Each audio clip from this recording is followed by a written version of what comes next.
This is Behind the Mic with Brad Dalius.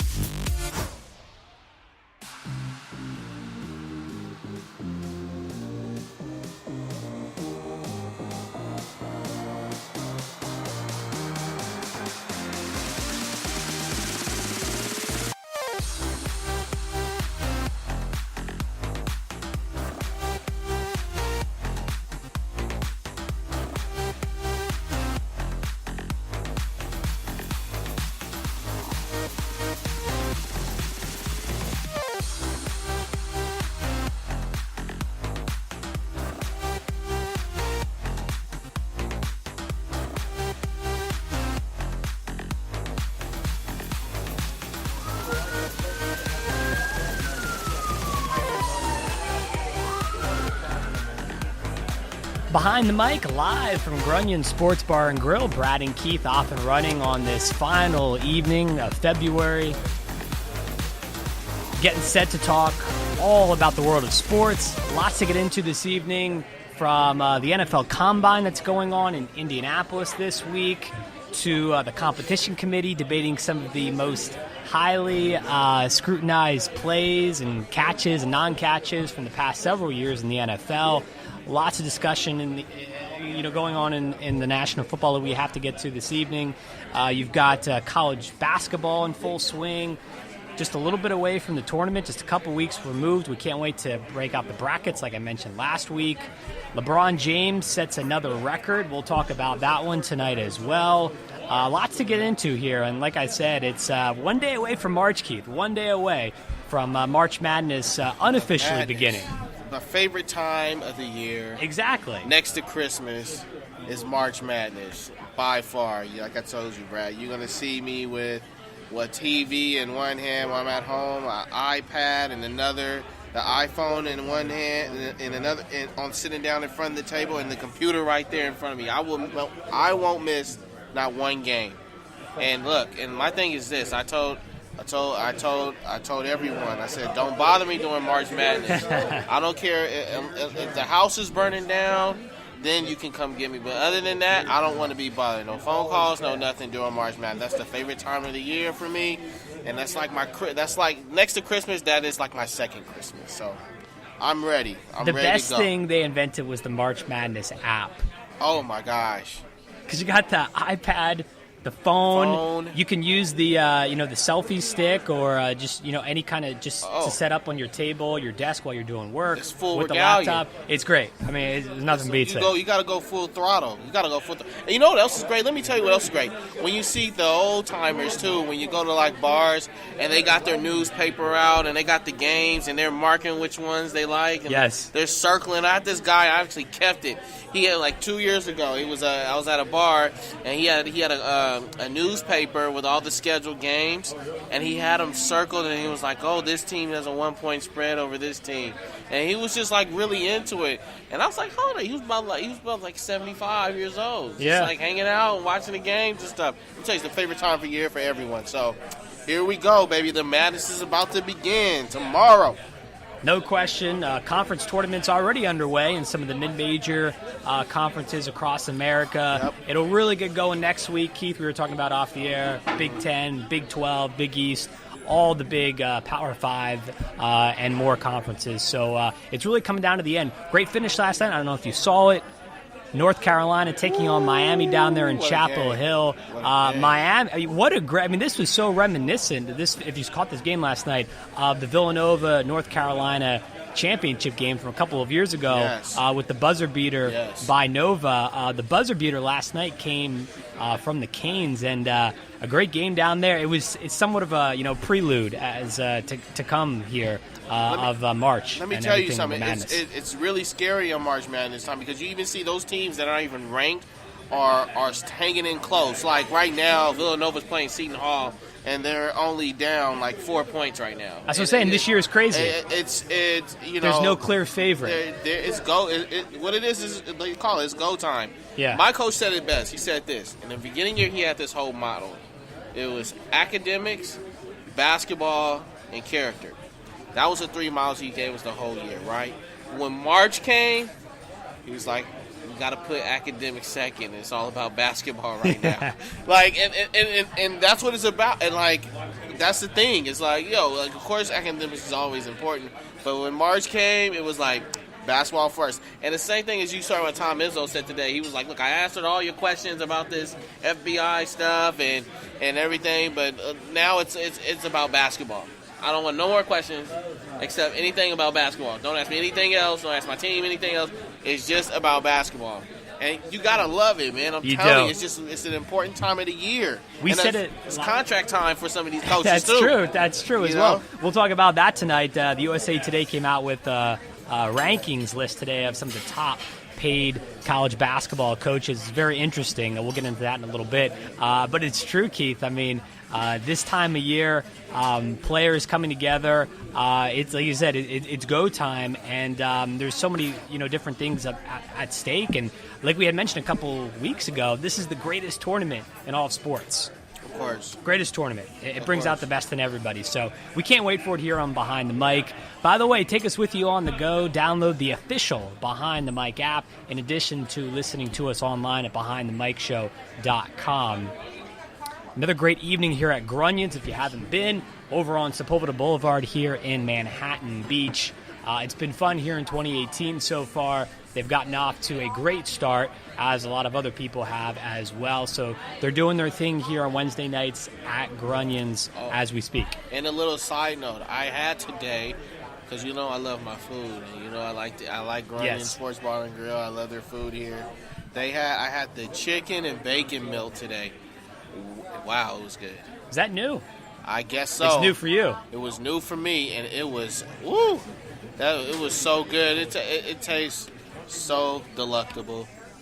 It was the best thing I've had all day today. That's a good blend right there. Yes. Now we're fortunate. I mean, there's some. We've tried some really good platters here. And I still go back to the burgers. It's really good. The burgers are good. I mean, the cheeseburgers are really top of the line. It's pretty good. You ever tried the Wahlburgers, by the way? I have not. Maybe that would be next week. So I had tried one. So it was at USC this past weekend. Tried one for the first time. They just opened up a Wahlburgers on campus there at USC. They kind of redid. They have now. It's called the USC Village. It's for freshmen and underclassmen. Yep, like student housing and all that good stuff. And they have a couple different restaurants and eateries they've opened.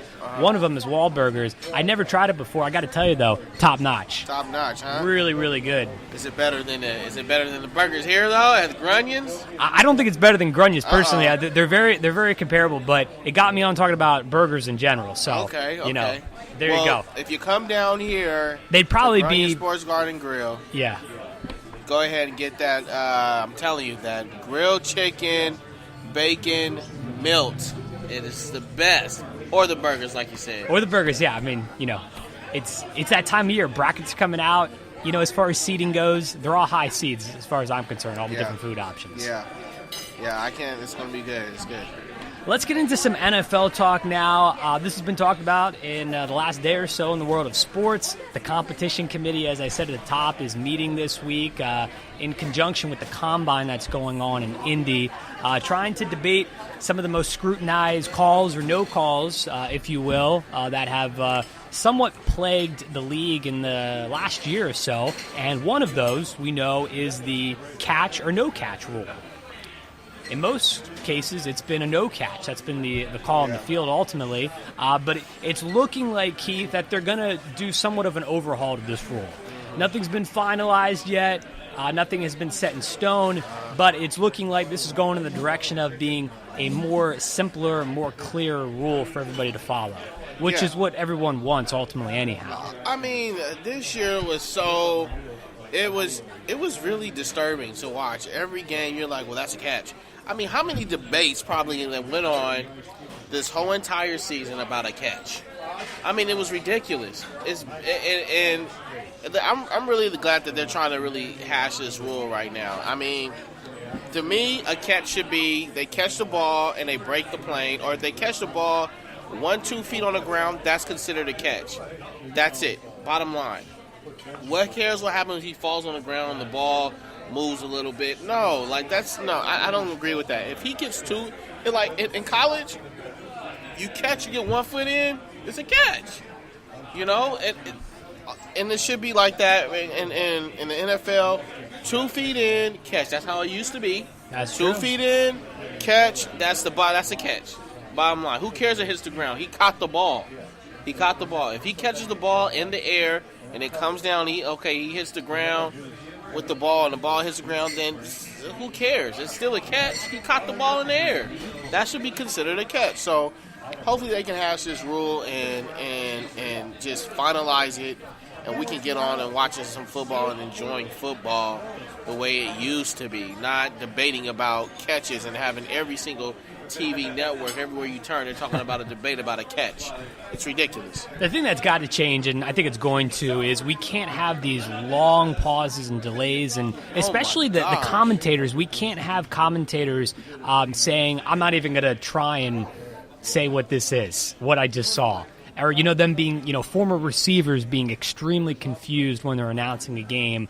That they can't have anymore going forward. They've got to turn back on that one. And it's going to be interesting, though, to see, because do they tweak this rule in the sense that they treat every receiver as a runner now, meaning that they don't even really have to establish possession, which is what you're kind of saying, Keith, where a catch is a catch. They don't have to worry about surviving the ground anymore. You break the plane, boom, it's done, doesn't matter. Basically, you're just treated as a runner all the time.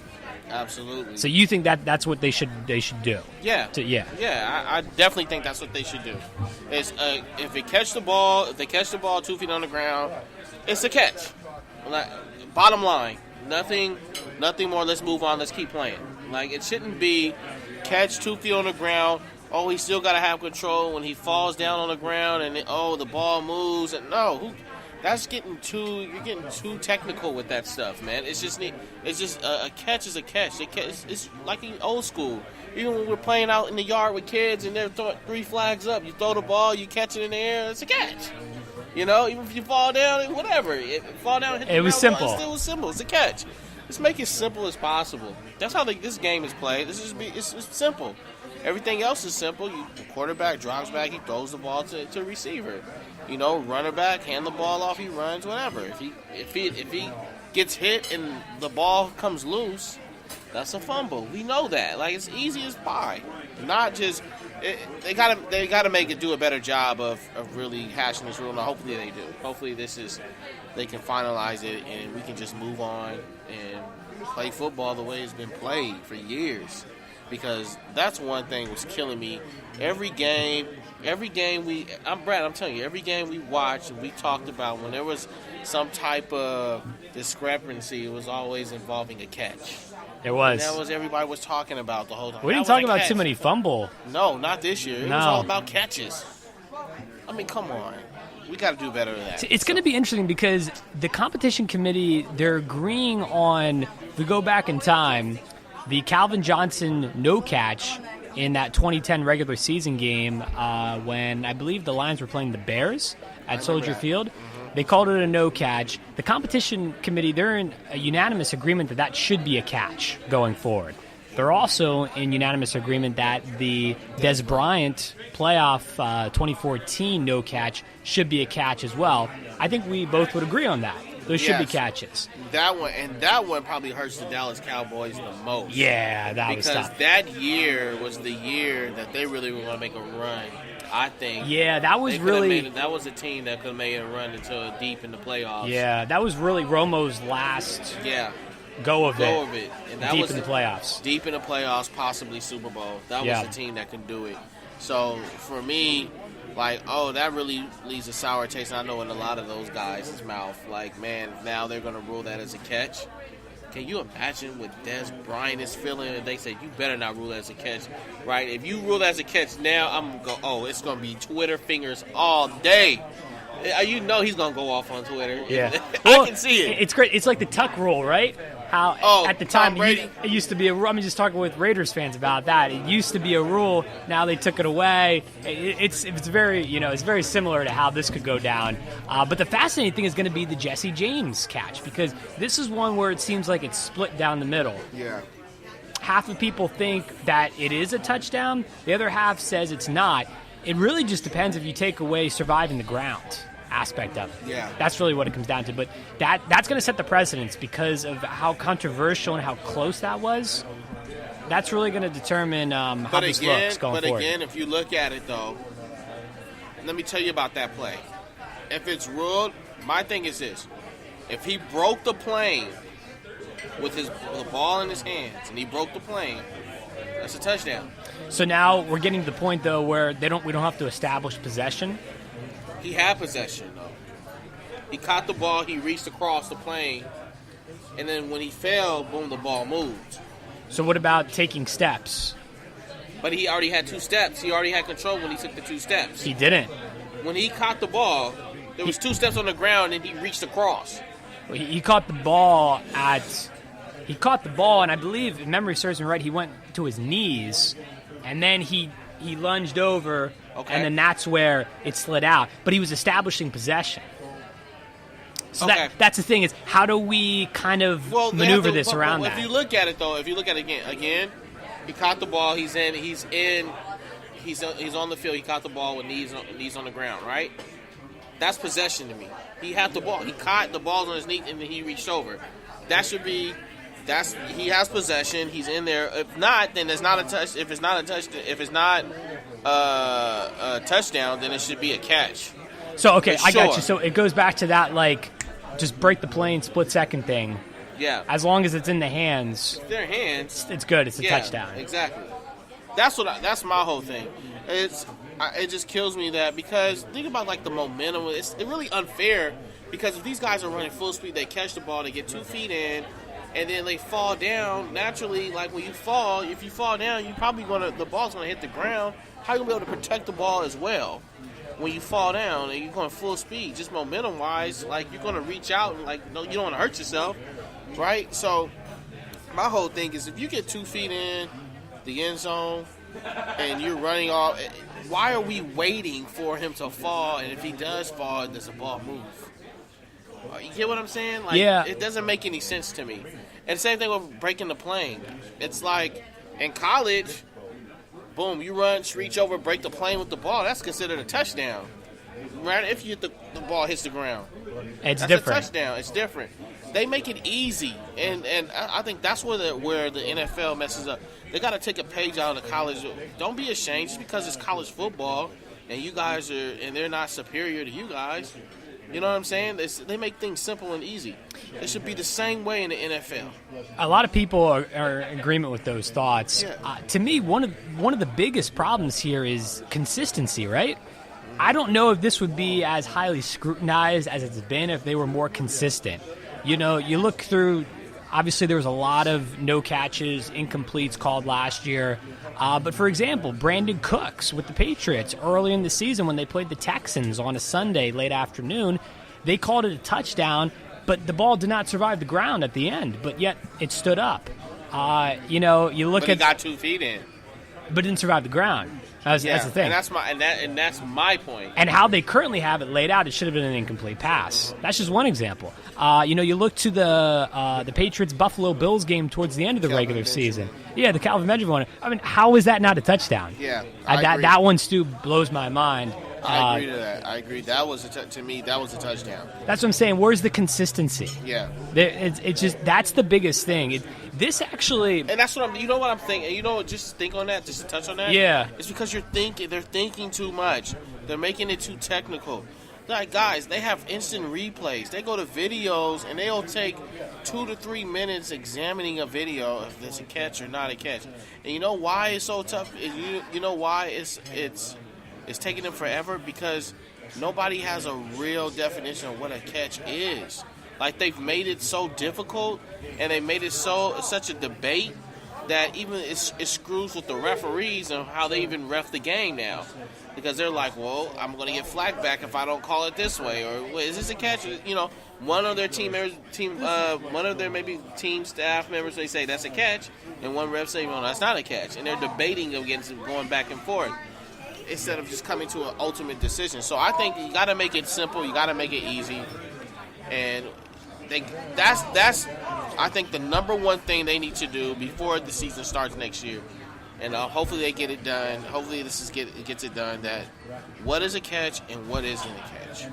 and what are we going to stick by no matter what, and what are we not going to, not going to stick by. So yeah, it's true. I mean, I agree with that.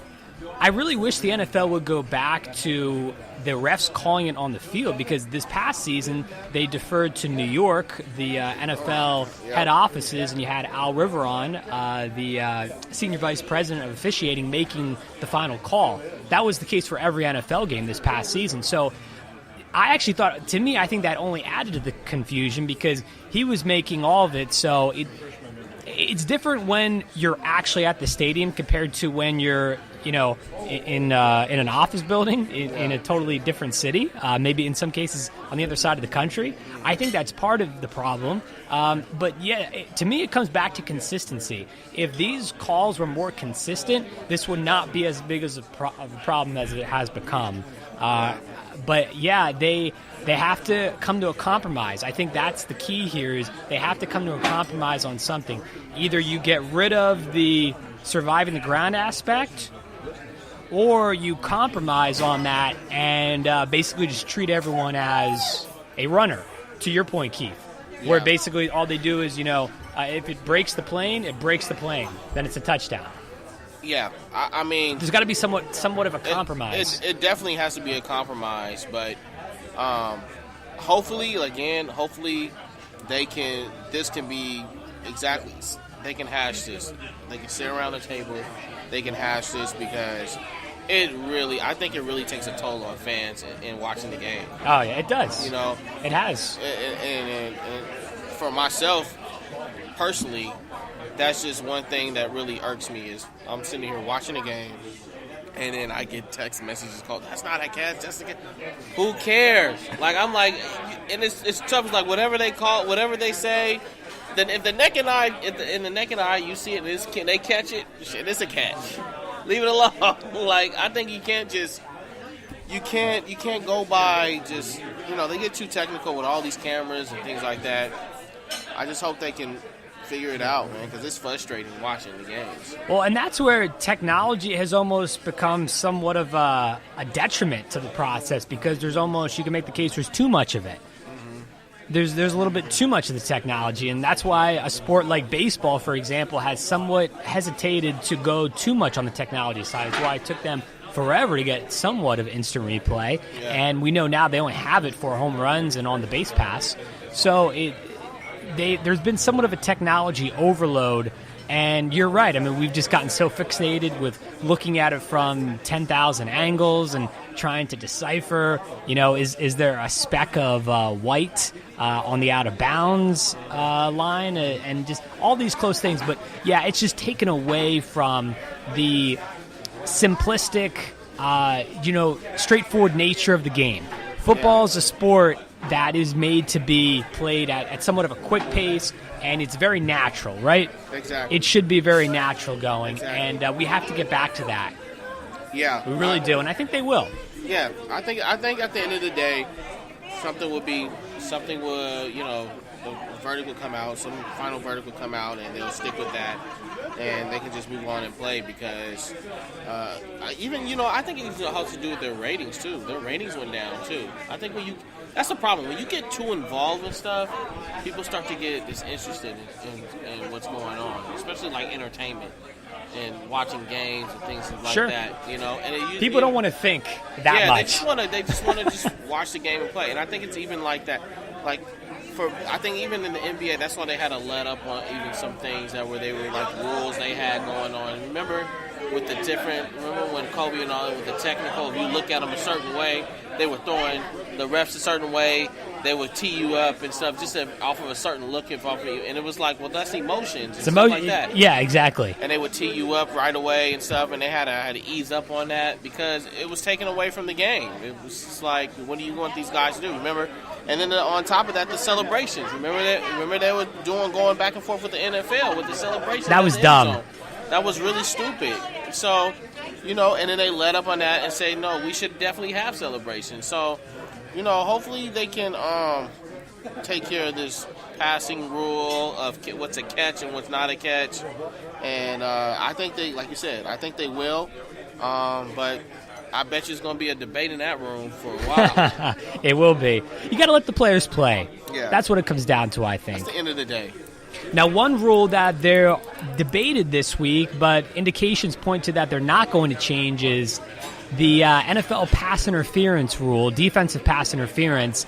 Basically, they wanted to change it to how college football currently has it, where any pass interference whatsoever against the defense is just 15 yards. That's what they wanted to change it to versus, from the spot of the foul and, an additional 15 after that.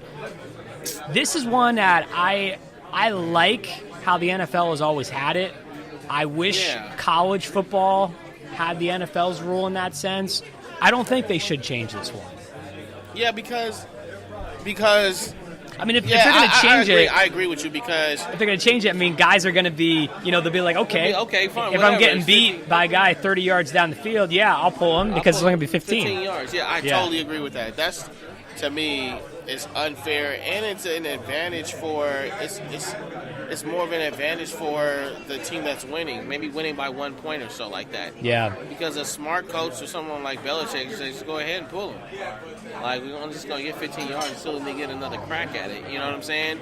So I think that's really stupid. I think that's really stupid. I think they should keep it the way it is. You don't have to mimic everything college is doing. College is built for like 15 yards for a penalty, boom. I get that, because also what you're doing is you're prepping these guys for the pros. Yep. That you can't do this, because if you do this, these type of penalties, it's not going to be 15 yards. It's going to be wherever the spot of the foul is. That's, this is professional football. These are professional athletes. They're getting paid money. College is preparing them for the NFL. So for me, I look at it as if you're going to make it the same thing, then how are these guys going to get better at what they do? And this is professional football. You get what I'm saying? Like, it's just the same. It's just the same. It's just like, just stay with the way you've been doing.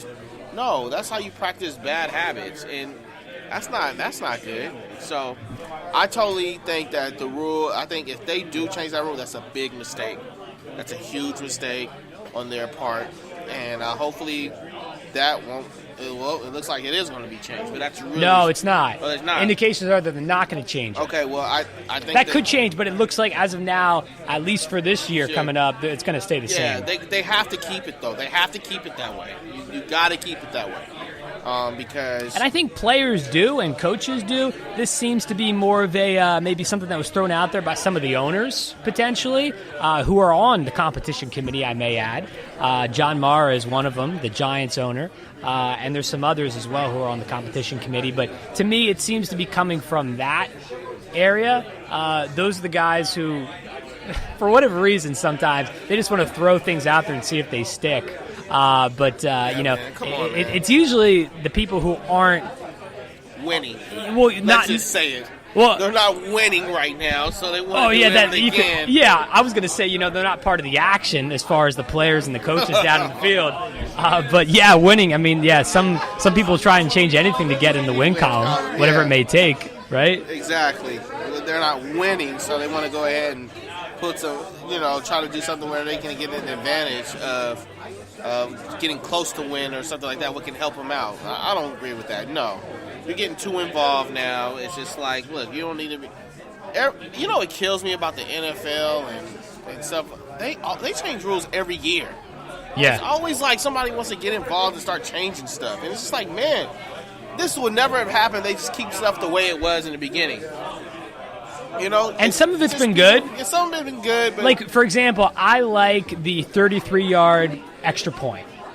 Yeah. I like that change just because the stats were, just insanely overwhelming. It was like 99.5% or something like that success rate before they pushed it back. Now it adds an extra. There's going to be a lot of misses throughout the regular season. And you never know when that missed extra point is going to add up at the end of the day on the scoreboard and affect the team and put them in the loss column potentially. So, for example, that one I like. I thought they did good on that. Different things here and there, tweaking it is interesting. Pushing the touchback up to the 25-yard line. It creates this dynamic now where a lot of coaches basically direct their kickers to don't kick it all the way into the end zone, kick it a little short, and it creates a different dynamic. Yeah, totally. Some things have been good, but on the flip side of that, not always the case, right? Yeah, not always the case. I mean, I totally agree with you. So I hope that, I just think that they need to not get so involved with changing the rules. I agree with that one, though. I agree with that one. It does make it more exciting. It does make it more like, hey, it's not an advantage for the kicker. Exactly. It's like you really have to cue in and focus on making that field goal. So I agree with that. Yeah, it just depends. I mean, it has to be something that they study, I think, for several years, a long period of time. It should never be just a quick gut reaction to change things up. It's good to see that it looks like the pass interference rule is going to stand as it is, at least for now. And, the only thing they should really be messing with is this catch rule, which they're doing. Other than that, they really should not tweak too many things about it. The game is good in many respects. Yes, totally. I totally agree. Just getting started here tonight on Behind the Mic, live from Grunion Sports Bar and Grill here in Manhattan Beach. Brad and Keith hanging out. Come on over, check us out here in Manhattan Beach over on Sepulveda Boulevard. We will do our raffle tonight as we usually do, just after the top of the hour at 8 o'clock. We've got plenty more to talk about. We've got to get into NFL Combine discussion in Indianapolis. Former USC quarterback Sam Darnold, he has decided not to throw in Indy this week. We'll talk about it coming up. College basketball, Sean Miller situation in Arizona, everything that's going on with the corruption scandal in college basketball, we got to touch on a bit.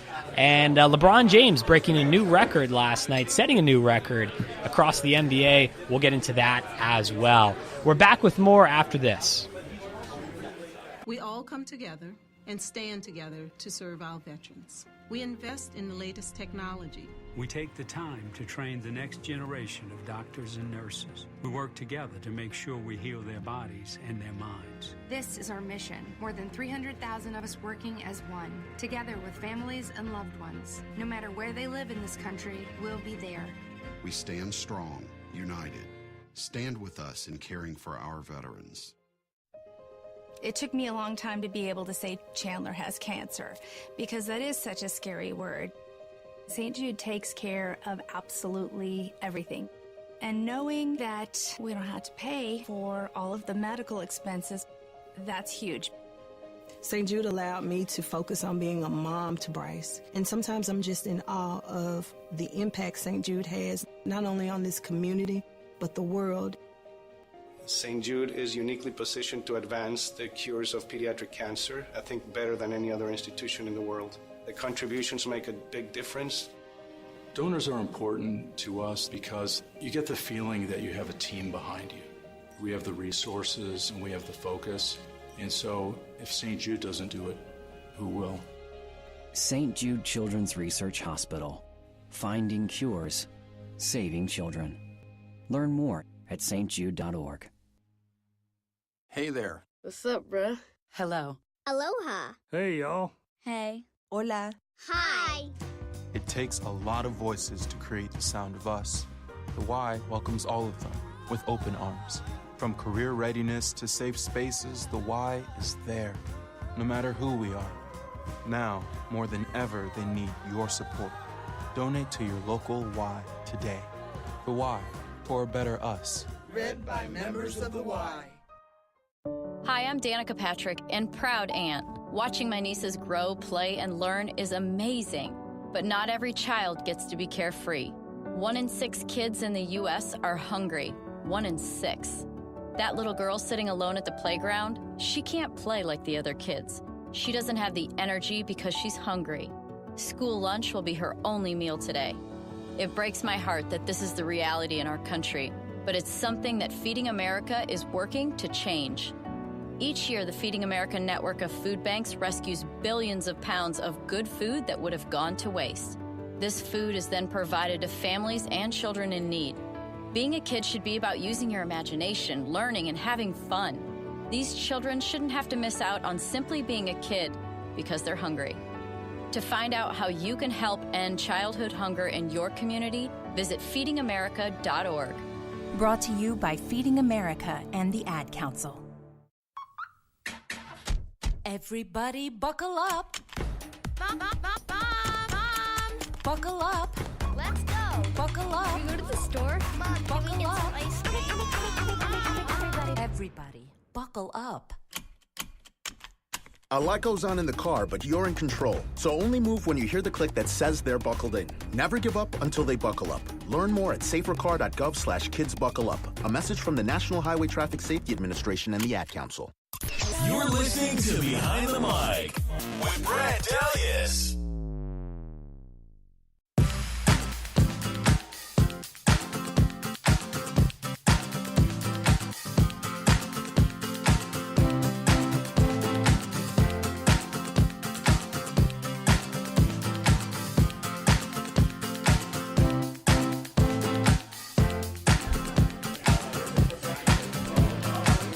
Welcome back to Behind the Mic, live from Grunions here in Manhattan Beach. Don't forget, Behind the Mic is now on twice a week.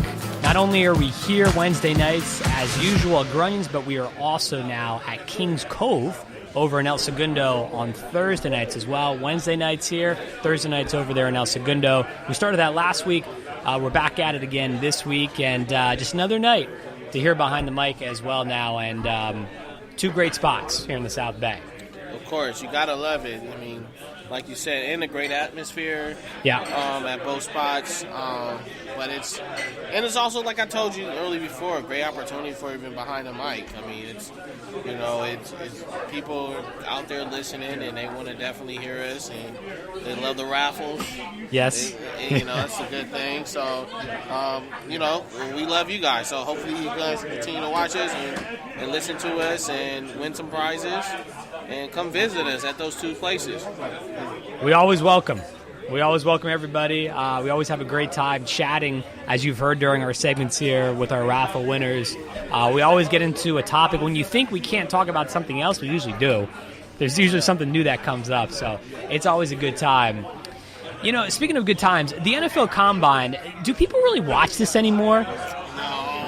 I mean, it's on the NFL Network, but it's weird watches times because, you have to have a lot of free time during the day unless you're, doing a little DVR or TiVo. So I'm just curious, do people even watch this anymore? I think that's the big thing. It comes on at a bad time. It's the bad timing for it. Yeah. It comes on right when March Madness is going to start. There's nothing that's going to outbid March Madness. That's why the NBA Finals is not at the time that March Madness is because no one would watch it. No one will watch it. It'd be even less so than what it is now. Exactly. There's nothing out there that can be. Look, if you think about it, March Madness, how many networks? You got CBS, you got True TV, you got TNT, and TBS. This is for the March Madness. For March Madness. Yeah. Those are four major networks that cover March Madness. There's nothing beating it. NFL Combine, football's over. Nobody's talking about the Combine right now, So, I mean, not like that, but nobody's watching the Combine during March Madness. It's coming up to March. It's just nobody watches it. I mean, unless you're a full-fledged football guru and you want to, DVR, and maybe there's a guy you want to follow and show some interest in. Like you said, Sam Darnold, Saquon Barkley, and then you have and others. Got Josh Rosen out of UCLA. Out of UCLA. Got the Wyoming quarterback.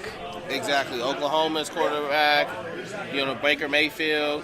Those type of guys you want to follow. But you know what? I think those guys are a done deal. They're going to go somewhere, so it doesn't really matter.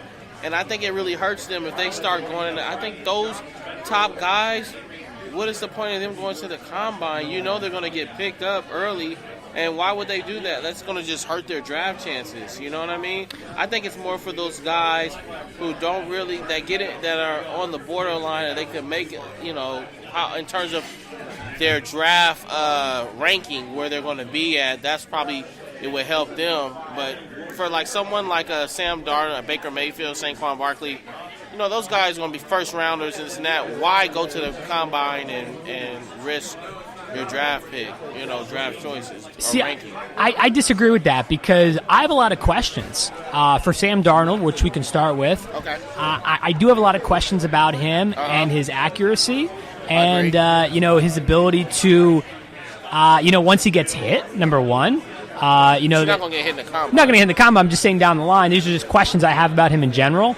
That some of it could be shored up if he did throw at the combine under somewhat of pressure. Obviously, he's not going to get hit like you just said, but still, we can see the accuracy. Has it improved? Has it maybe stayed the same? Has it dropped off? Which would be really surprising. He's going to throw at the pro day at USC later in March, which is good. You know, some players have done that in the past. Players have somewhat bucked that trend in recent years and have gone to Indy, actually. But you have to somewhat, like the fact that he's doing it in a place where he's comfortable, with receivers he can throw to who he's used to. He's got the friendly confines, if you will. Yeah. So he wants to play it safe, and I think that's fine, but I really would like to see him in Indy. I'd like to see him in addition to the pro day at USC. Well, I would. I think he's got a lot to prove. He's going to be picked high in the draft as a top 5 pick. We know that, but the only reason why is because teams are desperate for quarterbacks. Absolutely, and that's true. But for him, in his sake, yes, for us, we would like to see that. Because I don't think, to be honest with you, I don't think Sam Darnold should have came out in the first place. We agree on that. Yeah, no doubt. I thought that he should, there was a lot of flaws in his game this past season. And there were, he was exploited a lot. He had a lot of big turnovers. And I think that would hurt his draft chances, his ranking. Now, on the flip side, for him, because like you said, just him as a player, he's like, look, even though I had a bad, not a great year, this is not a good year for quarterbacks, so I'm probably still at the top. So I'm not going to go to the combine and show my flaws of what I've been doing, or how I've been playing and things like that. I'm not going to show those flaws right away. I'd rather get picked in the draft, and then now I'm safe. I'm going to do the more safer bet. Now, him going to USC, well, we know a lot of them, typically the top quarterbacks in the league, they kind of they don't go to the combine. They're going to stay at home where they're comfortable throwing the ball, and he's at USC where he's going to be doing his trial, and there's people can come and watch him. And I think that's a smart decision in his camp, because why? He's comfortable there. He's practiced there for years, for a couple of years, and he's comfortable throwing the ball there. He knows the field. He knows the feel of the field. The guys that he's going to be throwing to are going to be guys that he's accustomed to throwing to the whole year and things like that. So you want to as an agent, you want to put your client in the best position, in the best comfortable place going into a combine. You want to put him in somewhere unfamiliar territories where he doesn't know the field too well. How many times did Sam Darnold play in turf? On the turf field? Next to none. I think the last time he did that was when he played Alabama and they got smoked. USC versus Alabama. I think that's the last time. Yeah, not a good lasting memory. And that was not a good memory for him. So, I think when you look at it, I think for us, yes, it's a disappointment. We want to see those things. But you know what? As a fan, yeah, we want to see those flaws and this and that. But that's going to probably hurt his chances of getting picked in a higher seed of the draft, or a certain team that he may not want to go to or may want to go to. So I think for his camp and his team, I think that was a very smart move for them to do that, is to keep him in a comfortable environment, a comfortable place where he's accustomed throwing to players that he's been throwing for years, and there's no mistake. And he's playing on grass. He's just it's a better situation for him, and that maybe keep him at a certain draft. His draft chances, that he can probably go up higher, or it can probably stay the same, but it's not going to go down. I don't think. That's just my opinion and how I look at it. They're playing the cards perfectly right from a business perspective. From a football perspective, I think he should go in Indy. I think he should throw there. I just think it's not a great look. It's not a bad look, but it's not the best look in the world that you're missing out on the real big marquee off-season combine, where everyone's looking at you there, the scouts are there, everyone's assessing how you're doing. History tells us that players who do well at the combine, do a lot better in the NFL once they get to that point versus players who just opted for the pro day at their school. Now, it doesn't mean to say that it's going to happen here with Darnold, but I just think, from a football perspective, it would be better for him to go to Indy and to see him throw this week at the Combine. And it's different. And, of course, we all have these short-term memories as well, and it's different. You're not really going to get criticism. I don't think you wouldn't from me if Josh Rosen decided not to throw an Indy and would just decide to do his pro day at UCLA. Just because last time we saw the two of them play on the field together, Josh Rosen looked like a far superior quarterback than Sam Darnold. And that's the same reason why Sam Darnold is not going. Because that's my point. There's concern there, and as someone who's just observing it, it's okay. This is kind of just playing into my point of he's not really ready. There's some concerns. Yeah, again, yes, there are definitely some concerns. Like I said, I thought that his chances in terms of, I think if he had stayed this year, I think he would be in Heisman contention again. He would be a Heisman candidate. He'll have a better chance, a better possibility of going higher in the draft than what he's going to go this time. But who knows? We don't know how the draft's going to end up. We just don't know. And with that being said, Cleveland may take him number 1 overall anyhow. So, and for him, I think for Sam Darnold, it's like, I just want to go to the NFL. I think it has nothing to do with how long I played in the NFL. That's been a long-term dream of mine, is to get into the NFL. And most of these guys, that's their dream, and that, it's who play football, is everybody wants to get to the NFL. Everybody wants to play in the NFL. And maybe he feels like, look, the reason why I left is because I don't, it's a possibility I can get hurt, or it's a possibility I have another okay season, not a great season like I had before, my first year. So this will probably be my best chance to do this. So, when I look at it, I think it was the best move for him in terms of his sake. But yeah, it's kind of disappointing for the fans out there, or for that aspect. It could leave a sour taste in some of the scouts, in terms of guys who recruiting them to go to the certain teams. It could leave a sour taste in their mouth, So we just don't know, Let's see who else shows up. If Josh Rosen shows up, now I think it's a bad look if Josh Rosen shows up, Baker Mayfield shows up, a top-notch quarterback goes to the Combine and he doesn't. Yes, I think it's a bad look. That's what you're getting. Yeah. Oh. That's what I'm saying, Keith. It is probably a bad move on his That's what I'm saying. It just, I want to see him there. As a fan, I want to see him in Indy. Yeah, the pro day is great, but we all know how that's going to go. It's going to be 75 and sunny over at USC, and he's going to look phenomenal because he's got all the guys he's used to throwing to, and it's an event that's catered specifically to making him look great. So we've always seen that. I mean, in Indy, you have more of a neutral feel to it, obviously, and if guys are ready, guys are going to perform. If they're not, they're probably not going to perform. Well, it's a gamble. It's a big gamble. It is. Because if Josh Rosen or Baker Mayfield have a horrible combine, then it plays in Sam Darnold's favor. That's true. There's a couple different ways to look at it. When you look at it. But if they blow it out the water, and I'll put it like this, if they blow it out the water and let's say Sam Darnold does pretty good in his combine, it kind of doesn't leave him anywhere, but still, he's not going to get picked higher than those guys. I can't see it. And to me, that's just the brand of him.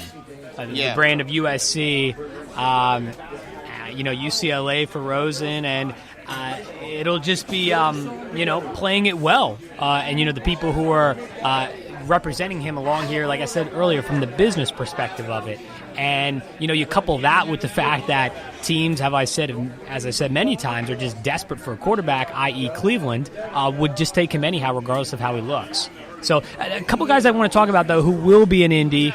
You got Rosen from UCLA. You've got Allen from Wyoming, who's a big wild card, big question mark. Yeah. Not a lot of people watch Wyoming football. Surprise, surprise. And like I said, that can be like a Carson Wentz. It could be exactly right. No one, unless you're a football enthusiast or a Wyoming Cowboy fan, you really haven't seen too much of him. So it's going to be fascinating to kind of compare him to some of the other guys who are going to throw. Lamar Jackson is someone I'm really fascinated with. Do you think he can play at the next level? Oh yeah, you do. Lamar Jackson reminds me of Michael Vick. Yeah. And because he's got the arm. He's got the arm. Yeah. He's got the legs, but he can get himself in some trouble too. He can get himself in some trouble, especially in that he's a big risk taker, and I think that he reminds me of a Michael Vick. The differences between Lamar Jackson and Michael Vick, I think, when I look at it, is that he doesn't get as careless as Michael Vick did throwing the ball. He makes little smart decisions, but he uses his legs a lot, and I think he's going to be a great talent in the NFL. I can so see him doing well. To me, it's a big question mark how he does in that combine, though. Because he uses his legs so much, and I think he has to go to the right team. You're not going to get a pocket thrower because that's not what he is. He's not going to a three-step drop in the pocket. He's not that type. And I think if you try to change that with him, he's not going to do well. But he's got to be in that type of running style type of way. A good place where he should go where he should go somewhere where he's there, like I would say like John Gruden type of style, or Doug Peterson, the option. Yeah. Something like the Eagles or something like that. They'd be good landing spots for him. I can even go one more. Jacksonville would be a great spot for him as well, because Blake Borders is not the best thrower, but he is. He's a runner and a thrower. And somebody like you get Lamar Jackson in that back who's got some speed, that's going to be a problem. So that'll be a problem for a lot of defensive players, giving a lot of defensive nightmares. And on the flip side, he's had a great college career. I mean, hey, Heisman candidate twice. One got a Heisman, and one time he has one Heisman trophy, and he was a candidate again. So we'll see. Yeah, and at the beginning of last season, it looked like he was the front runner for a short period of time there. Could have won it back to back. There's a lot of buzz surrounding him. To me, I think he kind of shapes up as like a Teddy Bridgewater. But I think the expectation is from a lot of people is he can be better. Yeah. He can be better. So he's fascinating to watch. Baker Mayfield, we think we know what we're going to get from him on the field. The biggest problem with him is his height. He's being very undersized. A lot of comparisons, obviously, to Johnny Manziel and how he played. To me, though, he's way better than Johnny Manziel was as a thrower. Yeah. Way better. He's definitely better as a thrower as Johnny Manziel. He's got more poise to him. He does remind me a lot of Johnny in terms of personality-wise. Personality, yeah. Personality, but as a player, he's just, to me, bigger, stronger, and he's not. And he can throw the ball. He can rocket it. So yeah, he can. I think he's a favorite out of everybody. You know what? I don't know if he's a favorite. In terms of the name. The brand name, he's a favorite in terms of his name, but Josh Rosen, I think, is the favorite. Josh Rosen is the more quality. To be the best quarterback out of this group. The best quarterback out of this whole group. He's the more the quality quarterback. He's your typical American ideal quarterback. I'll drop back in the pocket, and I can stay in the pocket as long as I can and throw the ball. So without question, I would take him number one if I was Cleveland. I would too. I would take Josh Rosen. I've said this since I, saw USC go up against UCLA. At the end of the last regular season, clearly he was head and shoulders above Darnold, and just the poise he had all year. He looks like he could be a quarterback that plays in the NFL for a long, long time. Time will tell, but. He's got the look. He's got the poise. Time would tell. It depends on you getting a line for him. That's the thing. These quarterbacks are great quarterbacks, but the difference is the NFL, your time is shortened because these guys are bigger and they're stronger and they're faster. And what you need to let your quarterback last in the NFL is you need a great line. A guy's going to give these guys time to throw the ball. So that's, I think, like Cleveland's main focus this year. Yes, it's to get a quarterback, but the rest of your picks got to be linemen. Yeah, that's true. If you want your quarterback to last a long time in the league and give you a chance, you got to. It's a must that you get a line. You get a line. It's a deeper draft class of quarterbacks than I think most people are giving it credit for. Another guy, Mason Rudolph, coming out of Oklahoma State. Not a lot of people are talking about him. He is a guy, like you've been saying, Keith, right situation, right coaching staff, right offensive line, potentially could have a career in the NFL. He's got a lot to prove here at the Combine and coming up in the spring before he gets drafted, but another quarterback who could have a quality NFL career, at least get off to a good start. Yep. So just one of several. I can't wait to see how draft day plays out, because you get the sense there's going to be some trades.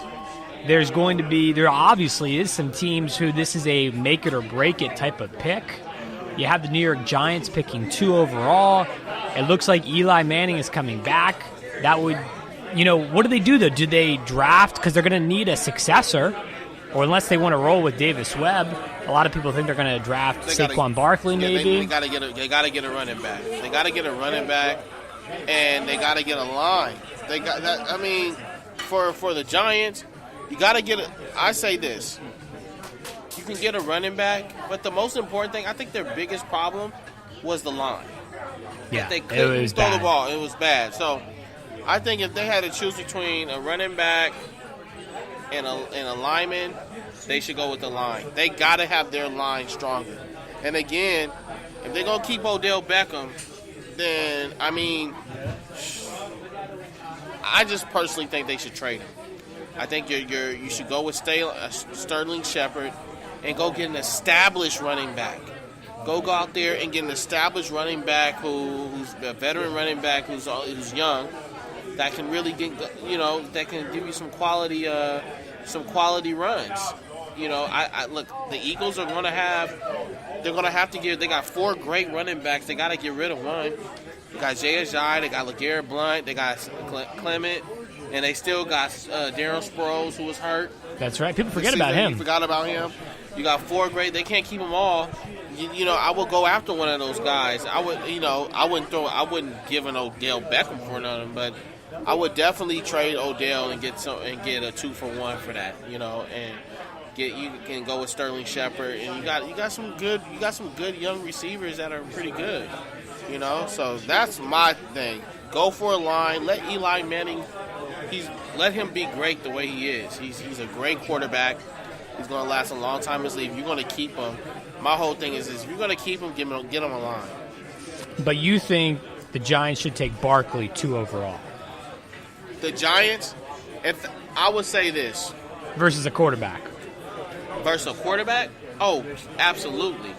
If the Giants are going to have Eli Manning as their quarterback, it's no question Saquon Barkley. It's no question. It's tough though, because how much longer is Manning going to play? 1? He's got a while. No. He's 2? Going to be there for a while. He's got 3. It all depends, though. It depends. It depends on what you're gonna do with that line. See, that's the key. The key is the line. Yeah, that's the thing. Everything was so bad around him last year. You can't even measure where he's at. The key to me is their line. It has nothing to do with the running back. Everything else fell apart because they didn't have a great running back last year. They haven't had a great running back since Brandon Jacobs. Let's just be quite frank. Brandon Jacobs and Bradshaw. They have not had a great running back. No, at all. So they need to they definitely need that. But to me, what they really need before they get a running back is a lineman. They need to get a good solid line, offensive line, which is going to be tough. It's going to be tough, but you know what? Because they're going to have to dress. You never. There's great linemen out there right now, and it's a trip that everybody in the draft. It would be shocking. It wouldn't be shocking to me. But because you don't see a lot of this happens in the draft, but it would be shocking if they went with a lineman as a second pick. It would be. It would throw the draft off and give it a world. It definitely would. It definitely would. But it would set the tone for them of what they want to do and what they need instead of what just the brand name wants to go for. You get what I'm saying? Yeah. It really would set the tone. And I think what it would do is set them up and say, okay, you know what? If we're going to keep Eli Manning. Let's focus on trying to get a great line for him. Forget it. We can get a great running back because then that would I think shows like, okay, what are the Giants doing?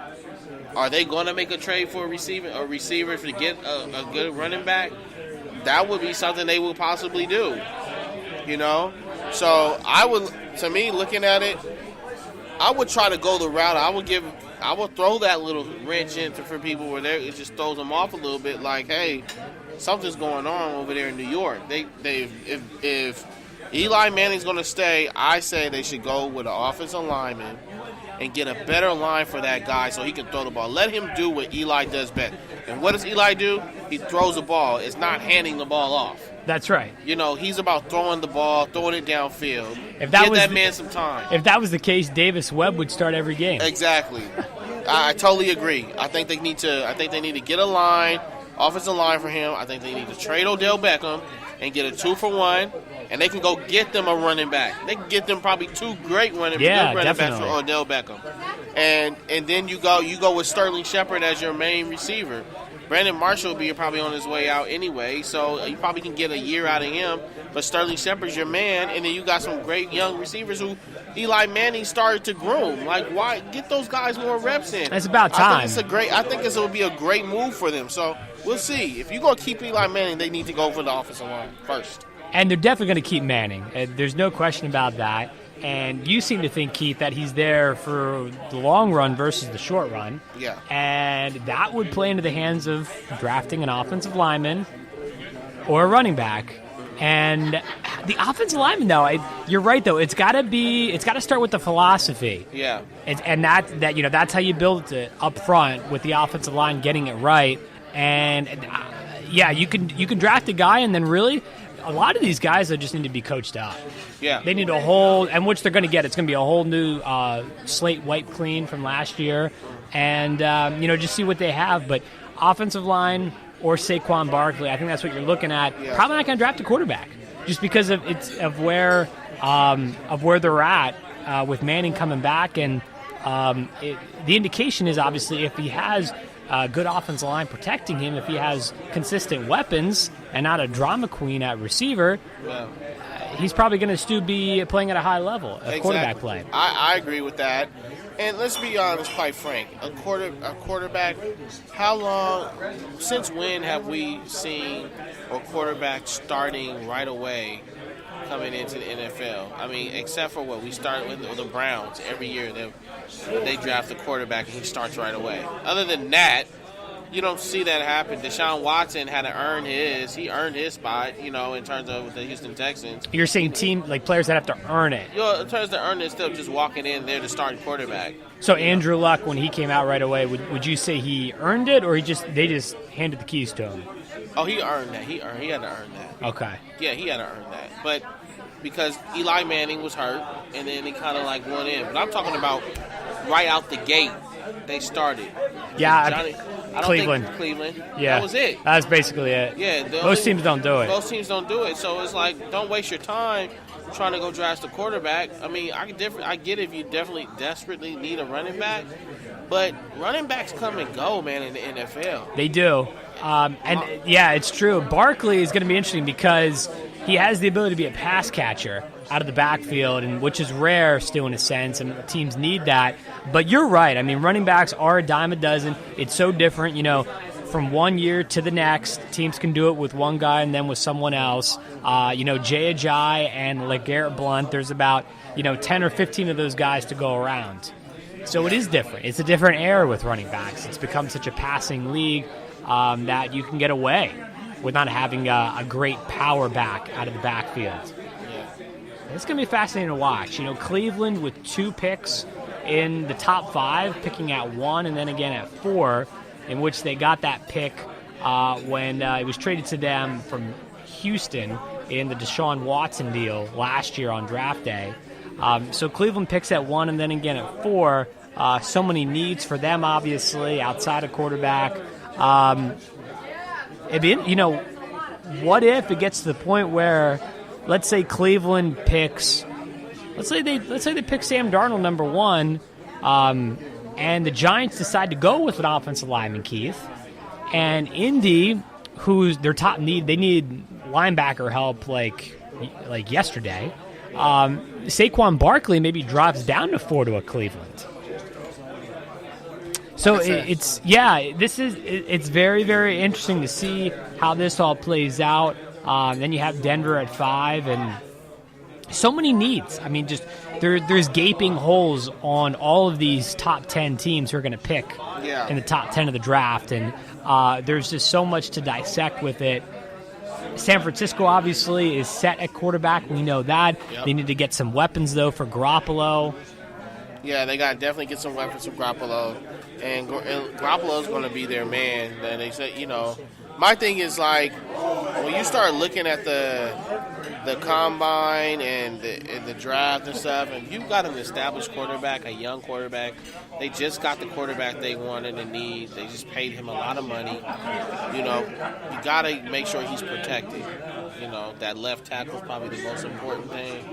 That left tackle is probably the most important thing. But you got to get him. Garoppolo is not the type of quarterback that runs out of pocket. He's kind of been groomed by Brady. He's sitting in the pocket. He actually does calls the same type of calls he makes. And if you're going to do that, then if you want to keep him healthy, you got to keep that line around him, because I don't think there's really much. They can get some great receivers. I think they need some receivers that can really catch the ball, a prime-time receiver. So I think they'll probably go after a receiver of that. Running back, I think they're okay with that, but I think they need some receivers around, some good receivers that can catch his balls. But I think that's more of like maybe one great rookie receiver, and then get some veterans out there that are used to throwing, they'll catch his ball. So for Frisco, it's a different story. I think, like you said, Cleveland's got a lot of gaping holes. They need to start whatever. They need to start somewhere. Somewhere. It's got to be somewhere. They got to start somewhere, and because not winning at all, that's just woo. Like that's kind of bad. So they need to start somewhere, and hopefully, things will plan out. But the Giants can really throw everyone off going into this draft. They could. I could see it happening, too. I'm starting to believe more into that now, actually, that you've said it. Yeah. If you look at the top 10, the only team really who has quarterback stability is the Niners at this point. Yeah. I have concerns with Carr in Oakland and his health. Yeah. And we just don't know how much longer Eli Manning is going to play. I know that back, it's concerning. The back injury is a really nagging injury, and it can really hurt you. And hopefully, it's like a big question mark. This is how you rehab and stuff your career, But I don't know. I think the Raiders will be okay with John Gruden coming in. They'll have a little bit more of a fire lit underneath on them. No, everybody won't feel like they're deserving a spot. It's more of like you got to earn it with John Gruden, because he's like that hard-nosed coach. So that situation, I can definitely see the Raiders will be okay. But like you said, there's other teams out there that are definitely in need of things, and then you're going to see with these other quarterbacks. Quarterbacks are like the main things. Where these other quarterbacks land that are already in the NFL. That's going to determine a lot too for a lot of these teams when the draft comes. It's like, are we going to go and get a new quarterback, or are we going to stick with the ones that are here that are already established? We've already seen what they can do. So it's going to be an interesting draft this year. But I think for the Browns, they control their own destiny, because really they can't go wrong, I think, in certain places, because they need everything. You wouldn't think they could. You wouldn't think it, but it's just which route they're going to go. I think the Giants are the one that kind of like leave that question mark where they like, we can throw people off, because we really only need two places to really clean up. We already got a we got a Pro Bowler as our quarterback, and then we got a hurt Odell Beckham that really no matter where he's go, somebody's gonna pick him up because he puts fans in the stands. Yeah. He'll pack a stadium. Yeah, he's a must-watch. Yeah, so he's a must-watch. So the thing is with him is like, look, we can trade him and get a 2-for-1 or a 3-for-1. This is the type of player he is because he's still in his prime. You know, you can go off of that. And then everything else is kind of falling into place. So we're going to see. Yeah, it's true. I mean, there's so much to talk about and dissect. We'll do more of it in the coming weeks here on Behind the Mic as we get closer to draft day in April. Still a little bit of time away from that, but it's fun. I can't wait to dive more into it, like I said, in the coming weeks and months to come. We'll step aside for our second break here on Behind the Mic. We'll come back on the other side, do a little raffle, a little crowd interaction here at Grunions. College basketball talk and more LeBron talk on the way as well this evening as we roll along into 9 o'clock Pacific time. Stay tuned. What is us? Us is a foundation. Us is the future. Us is a bond. But right now, that bond is fraying. And we need a place that could make it whole. From diabetes prevention to safety around water. The Y fills the gaps.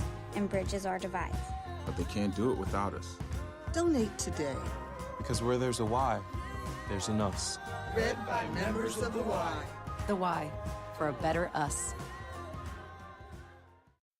Dave, what are you doing? Just sending a gift to Dave 2037.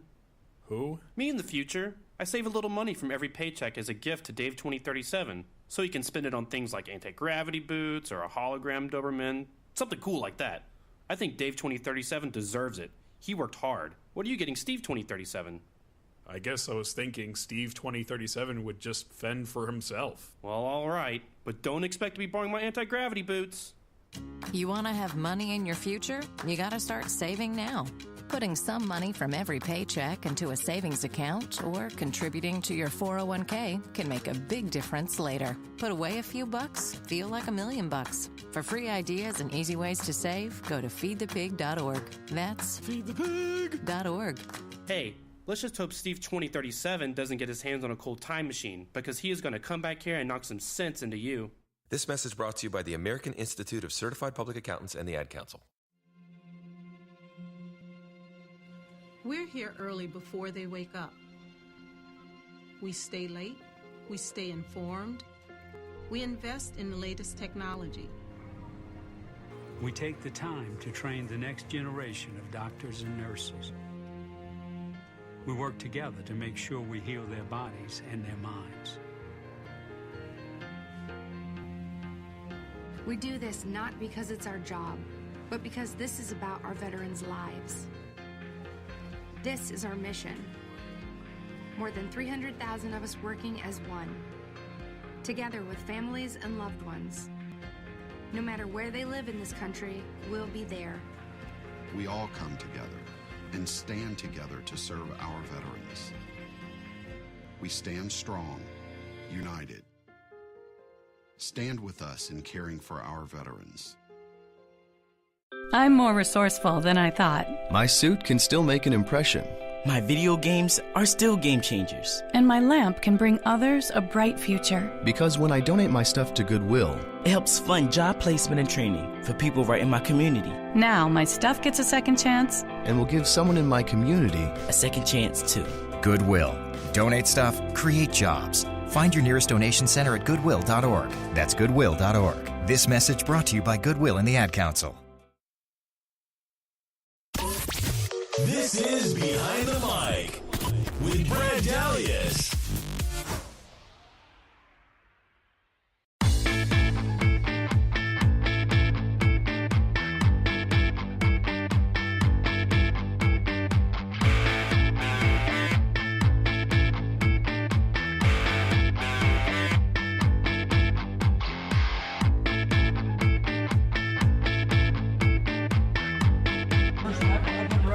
Welcome back live from Grunion Sports Bar and Grill.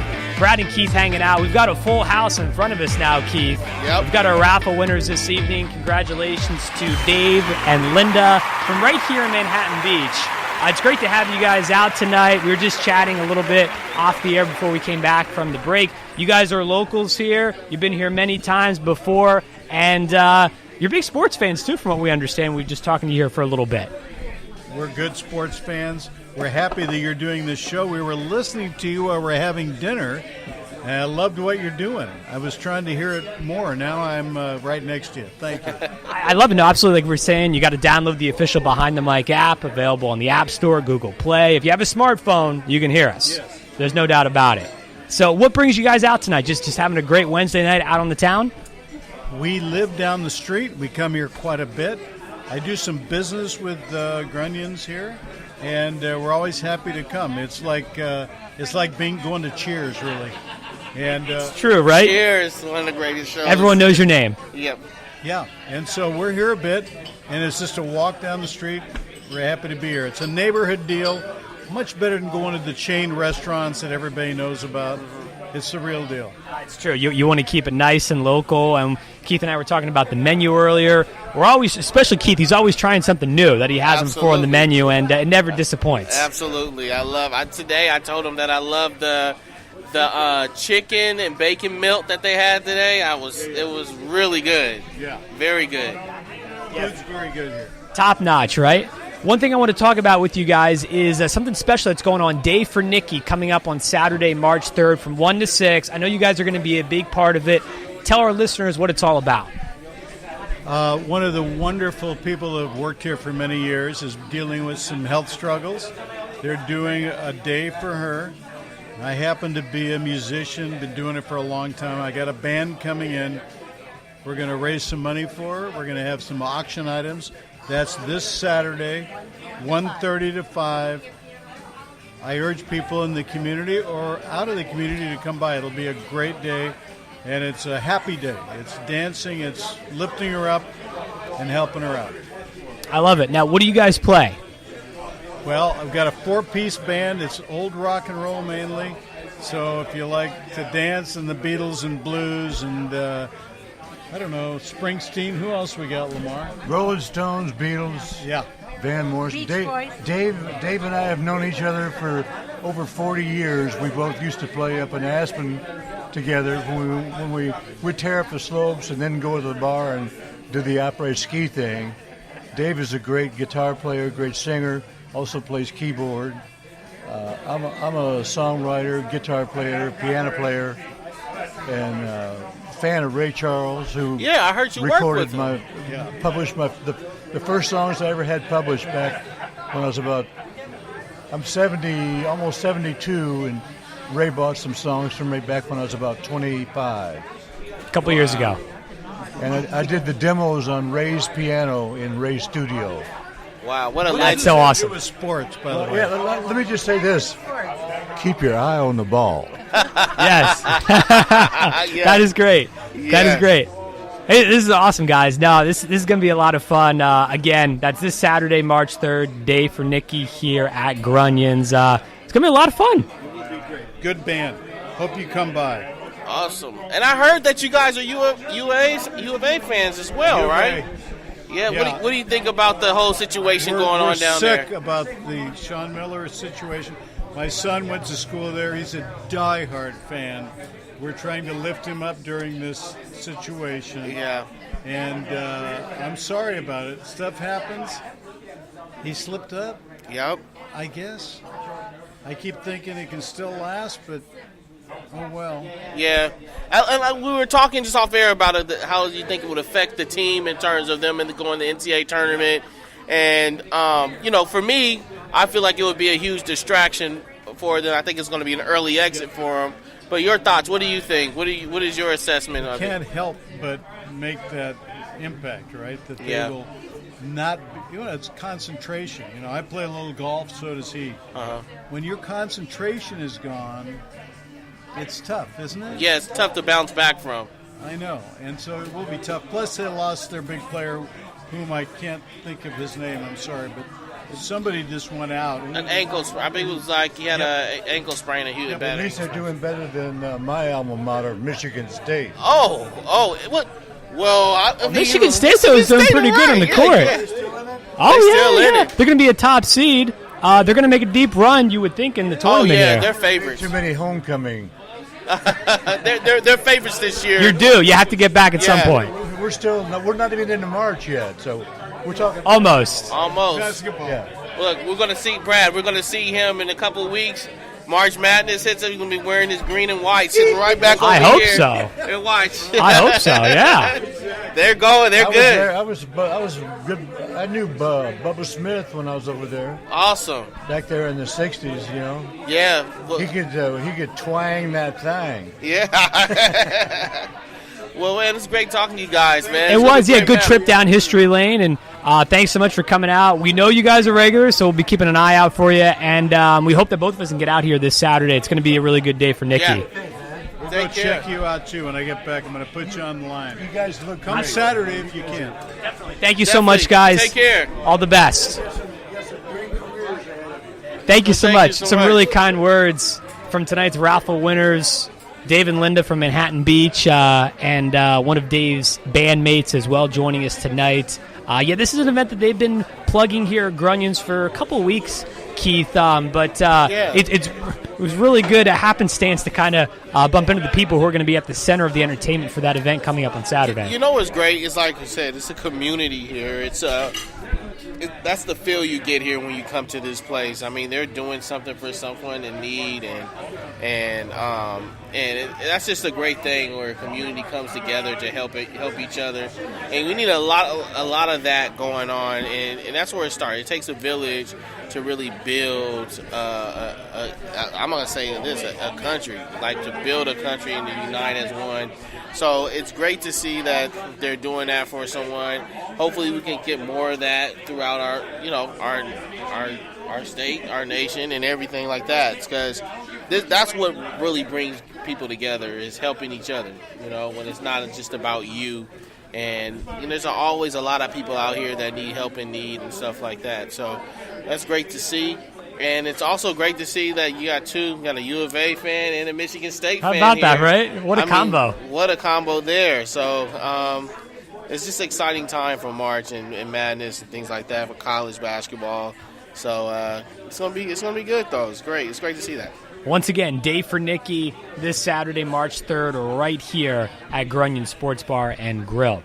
Back to some NBA talk now. LeBron, you probably saw, set a record last night. He becomes the first player in NBA history to score 30,000 points in addition to 8,000 rebounds and 8,000 assists, Keith. I mean, wow. And again, it's the ease of LeBron and how easy it has been, essentially, it seemed, for him to accomplish these feats where it's almost like ho-hum now, where it's like, yep, we expect it.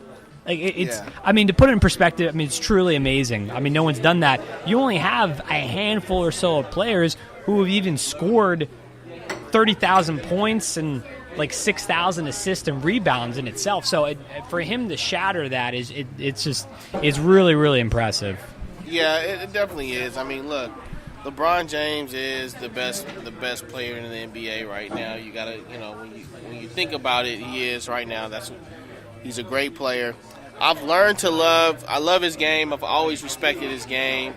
I think Jordan Clarkson has said it best in terms of leadership and how he is that they asked him, what's the difference? You played with two of the best players in the NBA and ever, Kobe Bryant and LeBron James. And he had said, well, LeBron James more is of encouragement, encourages you, and more is of he's on your side, more nice feeling like, come on, you can do this, and most of a motivator, where Kobe Bryant is more of like cuss at you. He more is like get your stuff together. He called it what it is.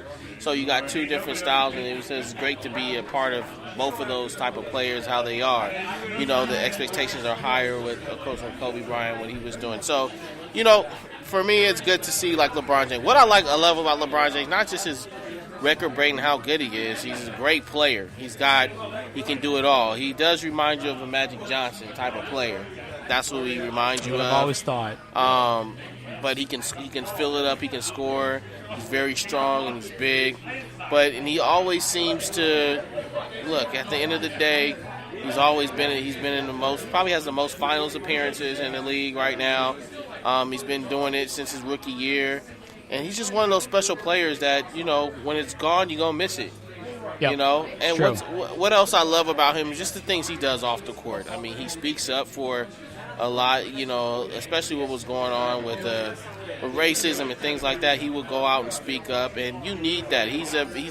I've learned to like him a lot even off the court in terms of how he is, in terms of leadership, not afraid to speak his mind, not afraid to use his platform, and people listen. So it's great to see that. I'm happy for him. 30,000 points it's a tough. That's something that you got to be proud of for him, and what he's done for this league. He's done a lot for it, and a lot for the young and the youth. It's something to look forward towards, and it just sets the bars and the stakes even higher for those upcoming players coming in the league to what to shoot for. You know, that's what it's about. You know, basketball and stuff like that. Kobe Bryant, Michael Jordan. You know, I can go from even further than that. Bill Russell, Wilt Chamberlain, Shaq, Larry Bird, you know, Michael Jordan, Kobe Bryant, LeBron James.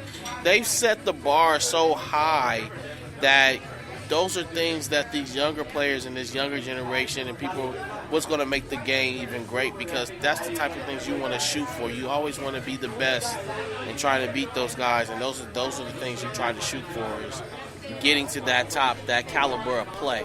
You know, so it's great to see that.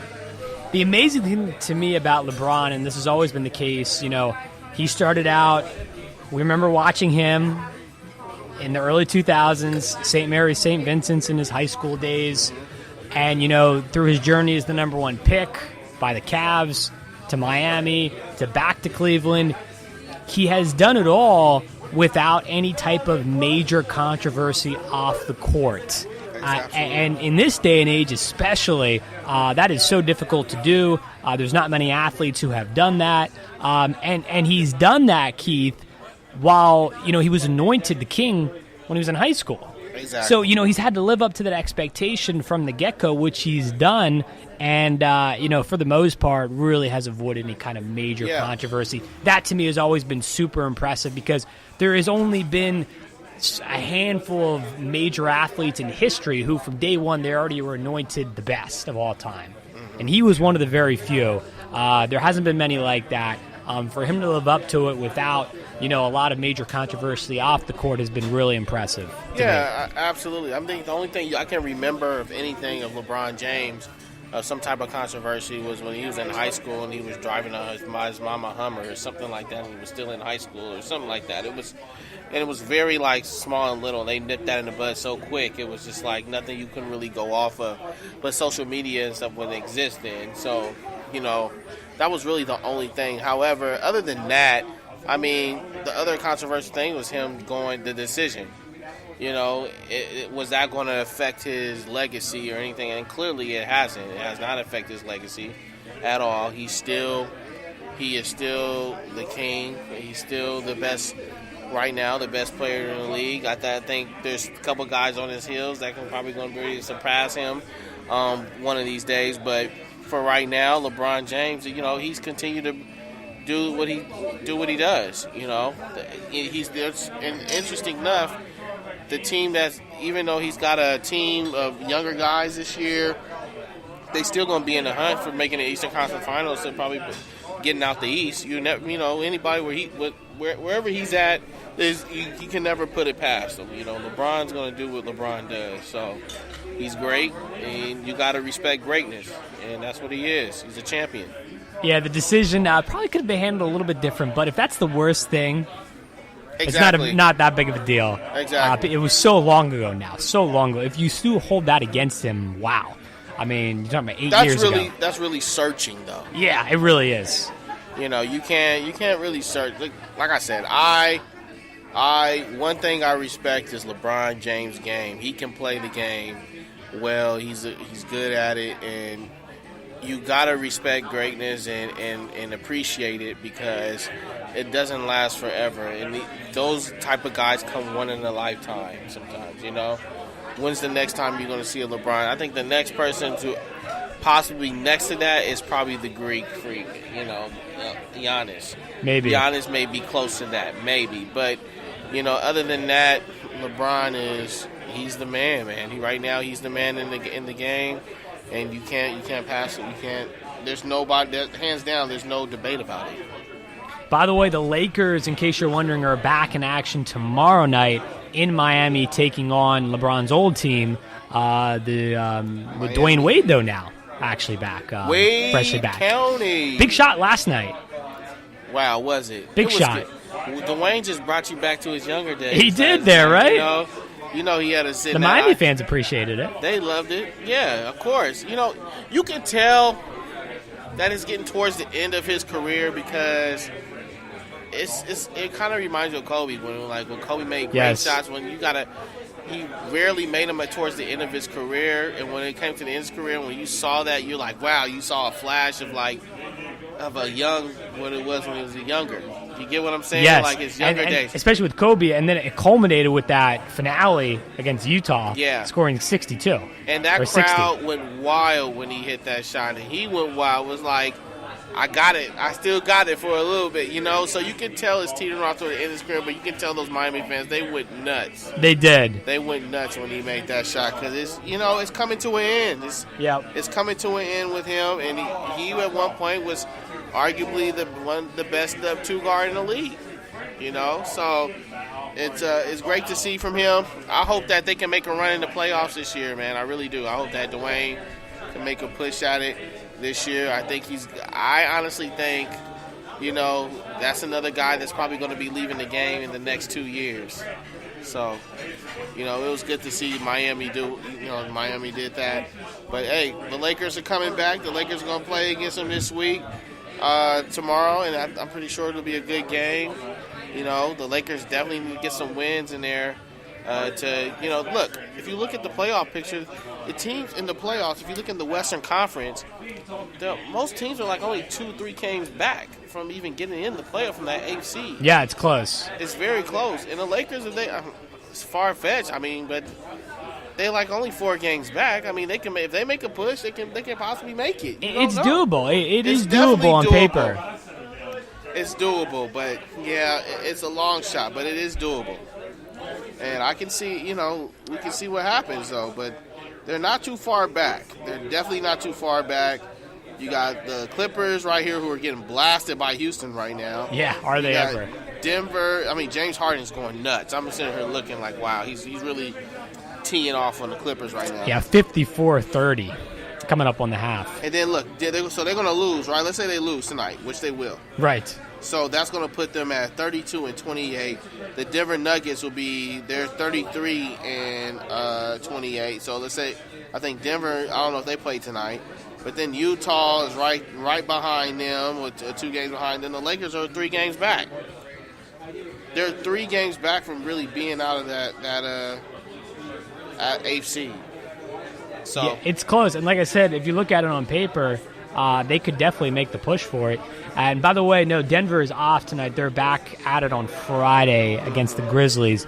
But yeah, no, Denver is right there. You have a couple different teams who could potentially be knocking on the door. You just think to yourself, why not the Lakers? But they just got to play a little more consistent, but it's definitely there for the taking. Yep. And where would this put? Right now, this is what Houston is. And you look at it in the Western Conference, Houston wins tonight. They'll be 48-13, so the Golden State Warriors will be a game back. Let me ask you this question. Is it more important that the Golden State gets the number 1 seed, or is it more important that the Houston Rockets get the number 1 seed? I think it's more important that Houston gets it. And why? Golden State has been there and done that. I have no reason to believe that Golden State couldn't go on the road to win a series in which they don't have home court in the playoffs. I have no reason to believe that. I have more reason to believe that Houston would not win a series in which they don't have home court. Yeah, interesting. I'll say this.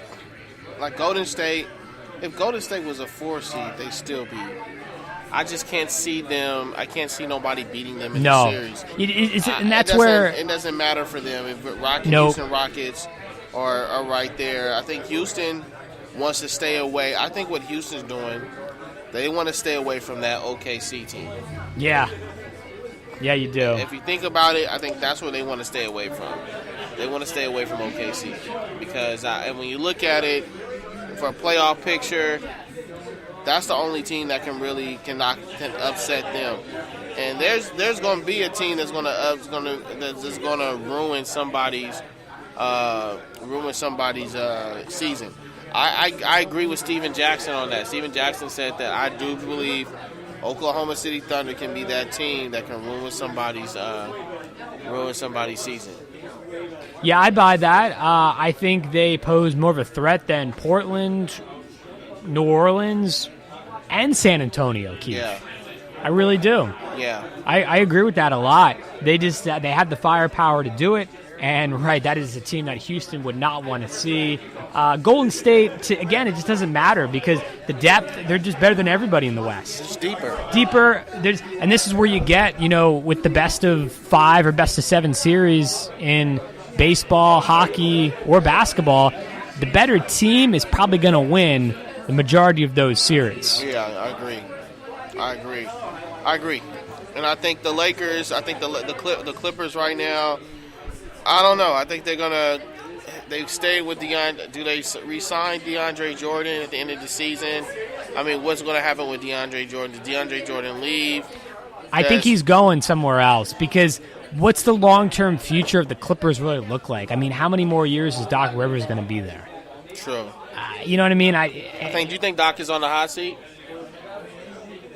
No, because they traded away Blake Griffin, and to me, they're positioning themselves for things down the line. I think they've already somewhat waved the white flag on any type of, coaches being on the hot seat, players, being under the microscope. I think they've waved the white flag on that at this point. By trading away Blake Griffin, trying to free up cap space down the line, they're definitely a player in at least 2019 free agency in their mind, and possibly this summer as well. That's what they're. But I don't know. I just, as DeAndre Jordan, I'm just looking at it. Again, how much longer is Doc going to be there? Is this team going to roll with Austin Rivers? That's what I'm saying. Like, yeah. I as a player, it's just not very enticing. That's why I've never bought into the LeBron going to the Clippers. Yeah, they're definitely going to try to make a play at him. They'll make a play because they need a household name. They do. They need a household name, and they're going to get that stadium's going to be built over there that soon. I know, and yeah, I mean, they have Jerry West, and Jerry West has done a very good job being in a general manager, team president type of role now for many years across different teams, but I don't see it at this one. I don't think they're landing LeBron. I don't think they're going to land LeBron, but they're going to land somebody. Let me tell you something. Jerry West is going to work his magic. You're going to see this summer, you're going to see some changes for sure. That's one thing about Jerry West is that he built that. Him and Mark Jackson, they built that Golden State team. Yep. And they knew Jerry West has an eye for talent. They're going to get a good guy. They're going to get a good player. A household name player for the Los Angeles Clippers. I bet you your bottom dollar. That's what you're going to see from Jerry West. You're going to see a great team. That's why they brought him in. They want to try. Everybody's going to try to do something to knock off Golden State. And I think in order to knock off a Golden State, let me tell you, you're going to have to play. You're going to have to play back in when the days was going down to the center, slow ball. You got to play slow ball, half court ball. You cannot play up-tempo ball with Golden State Warriors, and that's the problem with Houston Rockets and why they won't beat the Golden State Warriors. Because you try to build your team to beat Golden State instead of building your team for a different type of personnel where they can fit your personnel. I love New Orleans Pelicans.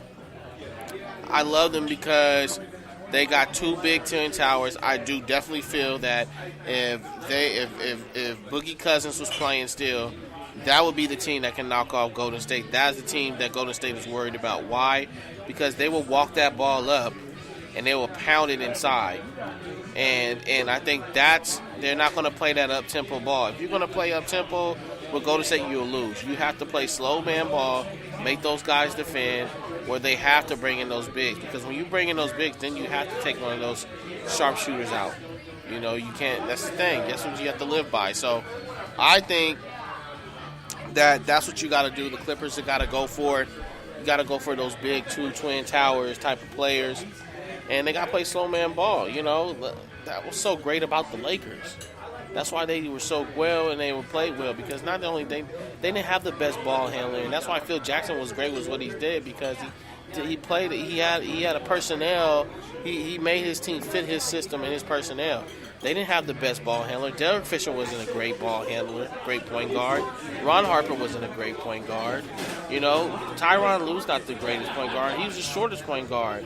You know, real short. But what they do, they walk the ball up. They moved the ball a lot. The ball never hit the ground a lot, and they just passed and moved and pounded inside the Shaq, or pounded inside the Bynum, or pounded inside the Gasol, and they made those fast teams defend. Where that's why they were good at what they did. That's why Kobe was one of the best half-court set players in the game.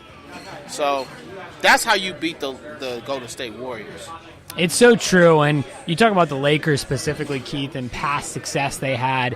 I think about that 2002 Western Conference Finals against Sacramento back in the early 2000s, where it's exactly what the Lakers did. You know, they slowed it down, precision with passing, and they were just effective in what they were able to do to slow down Sacramento, who was more of a high-flying offense at the time with guys like Bibby, Mike Weber, and etc. So Stojakovic, Hedo Turkoglu, they had Havladi Divac, the biggest flopper of all time. Yeah.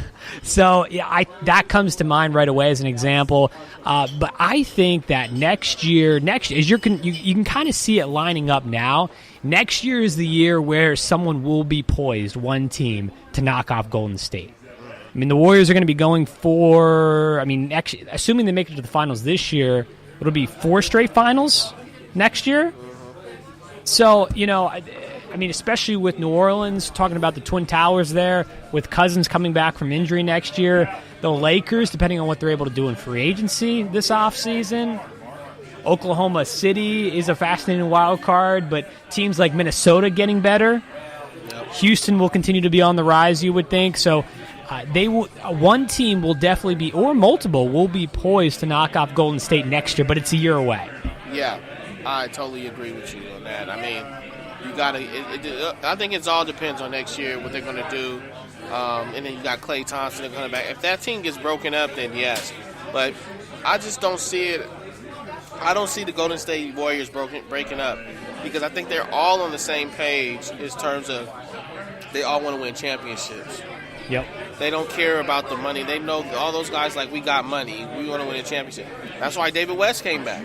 David West came back to show, he said, I want another championship. Point in case. So I think, it was interesting, Klay Thompson's coming to the Lakers. I think that's a far-fetched. I really don't think Klay Thompson's going to. I think Klay Thompson's, because he doesn't show emotion, people think he's not happy. I think Klay Thompson's happy where he's at. He knows he fits with that. I think Harrison Barnes made a huge mistake. I think he knows, man, I should have stayed. But he wanted his money. He wanted to get his money, and he already had, a championship. But the Klay Thompson stuff is just fodder. It's Klay Thompson, to me, him leaving and going somewhere else, I don't think he will flourish somewhere else, because he's the type of guy where he likes to come off screens and shoot. He's like the Ray Allens of the world. That's what he's like, the Michael Reds of the world. That's the type of player he is. He's not coming off the dribble, pulling up and stuff like that. His game is spot up, boom, shoot. And what places can you go for that that's going to get you a championship and get you to that point? There's not too many of them that run off screens like that. Except for the Clippers, who would do that is Doc Rivers. I can see that happen, because Doc Rivers going to run. He likes running shooters off a screen. I mean, he's got Avery Bradley, who he likes, but Avery Bradley's not a pure shooter. He would love to have a Klay Thompson to run off screens, because that's what he's known for.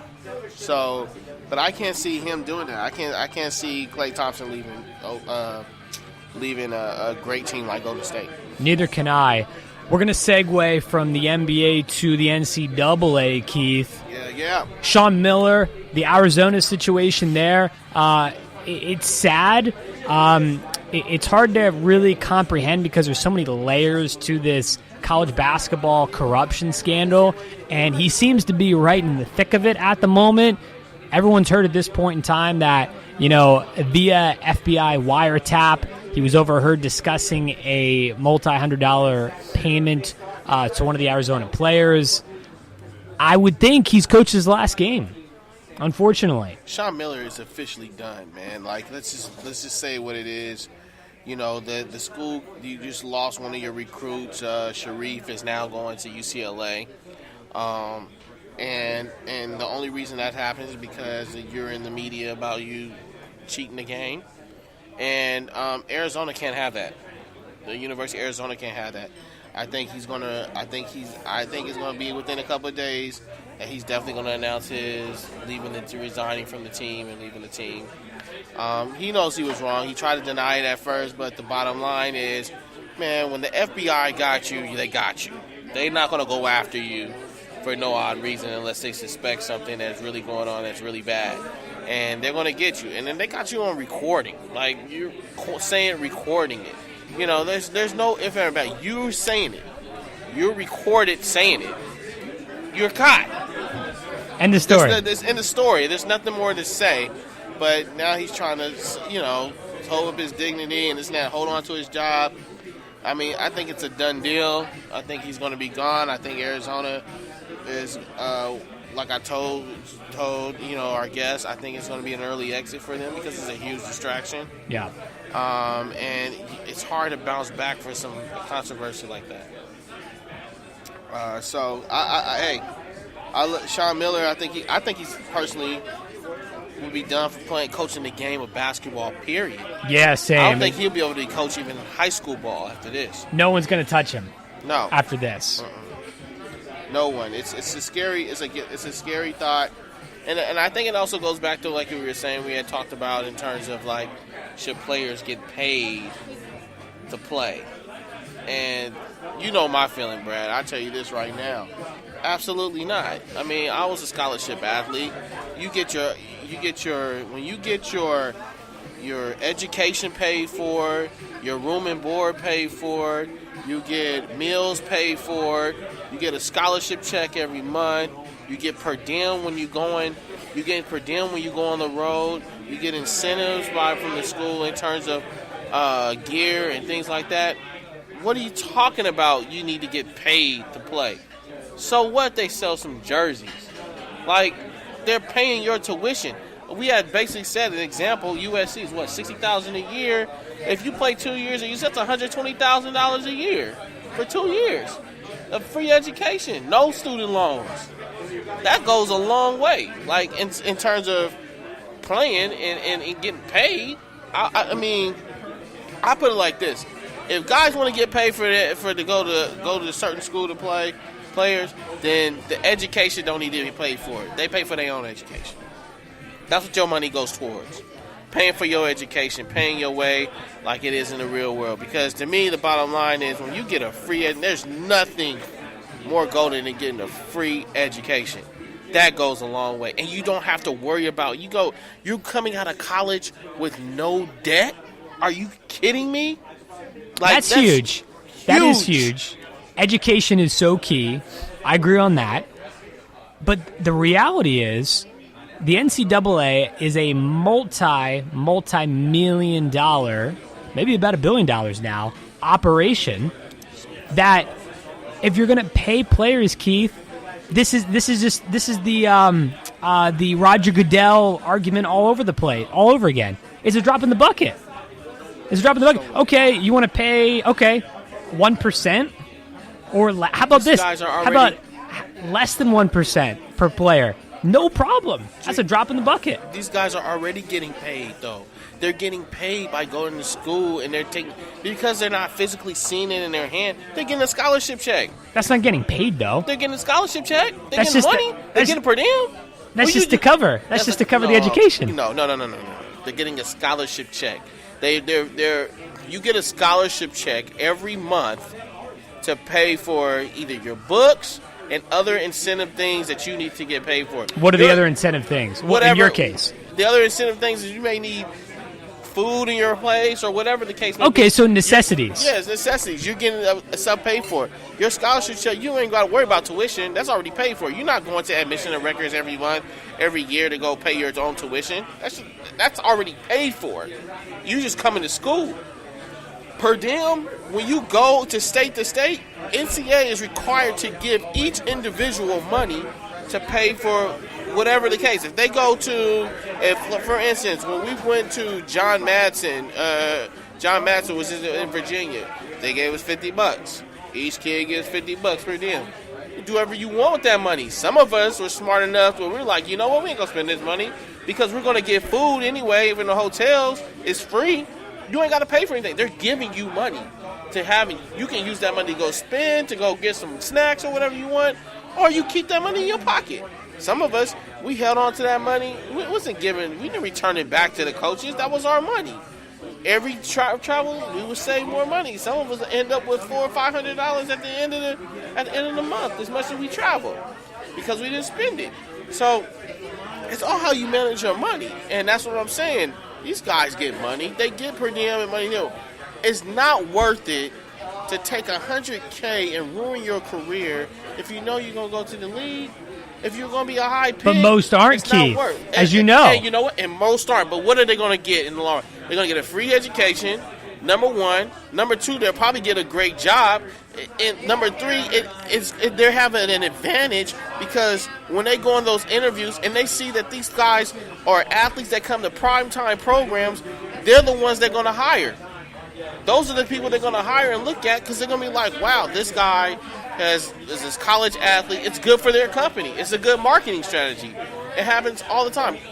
But nothing is for sure, though. Here's the thing, though. Nothing's for sure. We have to live in the present sometimes, don't we? When we're in college, while these guys are playing at top-tier schools like in Arizona, like a USC, like a UCLA, they should be getting paid for playing and for bringing the school multi-millions of dollars. Not only the school, but the NCAA as well.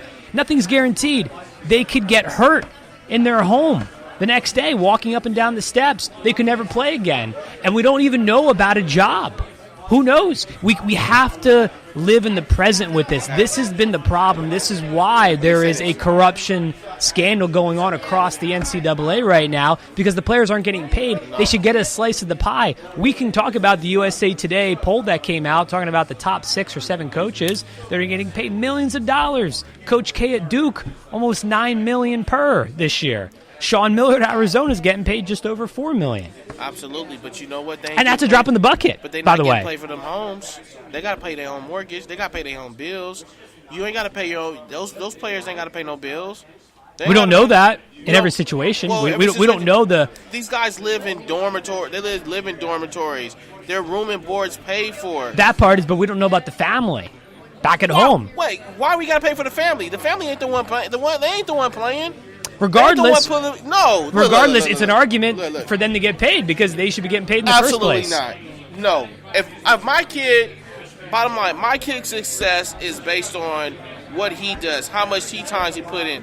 Why should I get an incentive for him and his success? Why should I live off my kid for his success?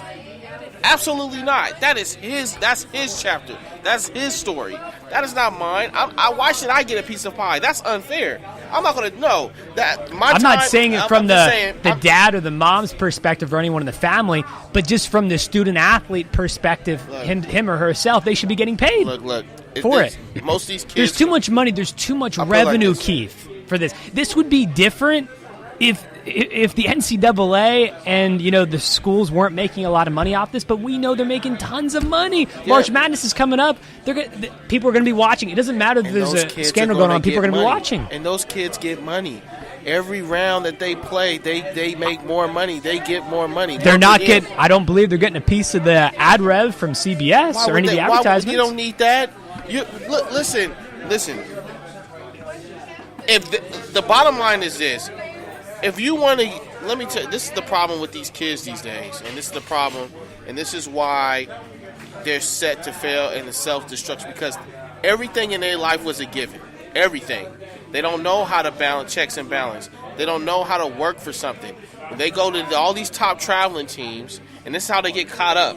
and a lot of stuff. They go to all these top-notch traveling teams like the Nike, the Supremes, the SoCal Supremes, the Big Baller brand. They go to all these top traveling teams where they're sponsored by these certain teams, Adidas, Nike, Under Armour. They get free stuff. They get free stuff. They go to travel all around the state. Everything like that. Everything's free. Everything's catered to them. A lot of these kids only go to certain high schools. They're like, well, if you go to, I go to this high school, I'm gonna have to. Do I get free gear? Do I get free this and that? They don't know how to work for anything. You go to the primetime school out here, Westchester High School, sponsored by Nike. Every kid in this area would love to go to Westchester. Why? Because they're like, oh, they get free stuff. Not to learn the game, and it's going to be, I just want to be a part of a program that's great, and I'm going to try to earn my spot. And this and that. It's no, I'm catered to this. I came from SoCal Supreme. I should be coming here starting. That's where I'm, because that's the team I came from. I came from a top-notch traveling team, so I should come in here and start. So when I go to college, no, I should be at that top-notch playing team where I should be catered to. No, I want money. I want to get paid to go there. Man, what are you talking about? So that's the way the world works. That's the way the blue collar guy out here works. That every time just because of where he came from, he should get free stuff, or it should be catered to him. Absolutely not. No, you work that's for everything you need, everything you want in life. You have to work for it. Because the bottom line is this: when you're not able to put the ball in the basket anymore, or be able to run that fast time anymore, you're now history. And what's next in your life? What's next? What are you going to do next? What's like after basketball? You know what? Prime example, Shea Cotton. Shea Cotton, a primetime player that was man-child. He was a man-child. He was the first LeBron James. He was a top-notch high school player in the country. Could not go play college because he couldn't pass the SAT. What does that show you? How is he going to work in the real world now? Well, I agree. History. We shouldn't lower standards. Guys have to still meet SAT scores. They still have to meet other standardized test scores. Nothing should change in that sense. All I'm saying is that when they step out there on the court or the football field or the ice rink, whatever, field hockey, whatever the sport may be in college, we know those sports are bringing in money for the school. Players are putting in an extremely hard amount of work. I mean, with the practices, Keith, with the off-season activities. You know this. You went through this. I went through it. It's a lot of stuff. And even more so now in 2018 than ever, we know the demand is harder because there's, people are studying more so now and looking at film in college than they did before. They're doing a lot of things that are similar to professional athletes in what they're doing. To me, I'm not saying that they need to ignore and lower standards for academics. No, that's not the case at all. But when you step out on the plays, on the court, on the field of play, you have to be able to earn money for that because you are providing a service for the school. Your service, and you know what the service is giving back to you? They're giving you a scholarship. They're paying for your education. They're paying for your food. They're paying for your all your incentives that you need in order to live, to stay on that campus. They're paying your flights. They're paying for you to. They're paying for your foods. They're giving you money on your per diem when you travel. They're giving you gear to wherever school that other students have to pay for. That's the thing. And my thing is this. Bottom line is this. If I'm going to pay you to play for my school and play for this school, then you pay me tuition every year. And I bet you your bottom dollar, the kids won't even know. You know what's going to be the sad thing about it?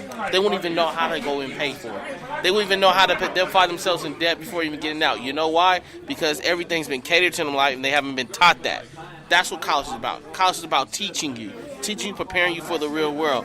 Why? What's the point?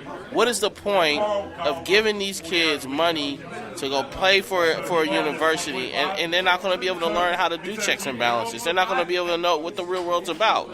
These guys right here, all these guys right here, they weren't paid. They were playing in the NBA. Most of those guys, they got some stuff when they were paying. They got some stuff when they were in college. But let's ask the Antoine Walkers of the world. What happened to him? $1 million guy, right? $1 million guy, and now he's what? He can't even afford. He's filed bankruptcy twice. Allen Iverson filed bankruptcy twice. Once. In debt, $1 million shoe contract. Filed because you know why? Because everything was catered to him. Don't know how to balance checks and money and stuff. That's why these guys got financial advisors now. So the bottom line is these guys don't need to get paid to go play for college. College is a privilege to go to. They're taking you out of your environment. Most of these guys some of these guys come from poverty, hard places in Chicago and Illinois, wherever they from. They come from places they ain't never seen before. To come to like a Pepperdine or Westwood or USC, a campus like that, they never seen that. We got kids these days in Washington, they never seen the ocean, and they live 6 miles away. You get what I'm saying? It's like, to take you out, that's your golden ticket. You're now out. We got you out of a situation to put you in a better situation, to better yourself, that you can go help and better your family. Why do we need to pay and get your family out? It's a fun debate. It's a fiery one. We did this before, Keith. We've done it again. I hope we do it again in the future. I'm sure we'll touch on it at some point because it is a lot of fun to do. Those are tonight's final thoughts, by the way, here on Behind the Mic. That's how we live. That's how we do it. Hey, don't forget, tomorrow night we will be live from Kings Cove over in El Segundo, the official training facility of the LA Kings, the Toyota Sports Center over there. Come over and join us 7 to 9 Pacific time. That's it for tonight. Thanks, everybody who came out to Grunions. For Keith, I'm Brad. Keep living the dream. We'll talk to you tomorrow night.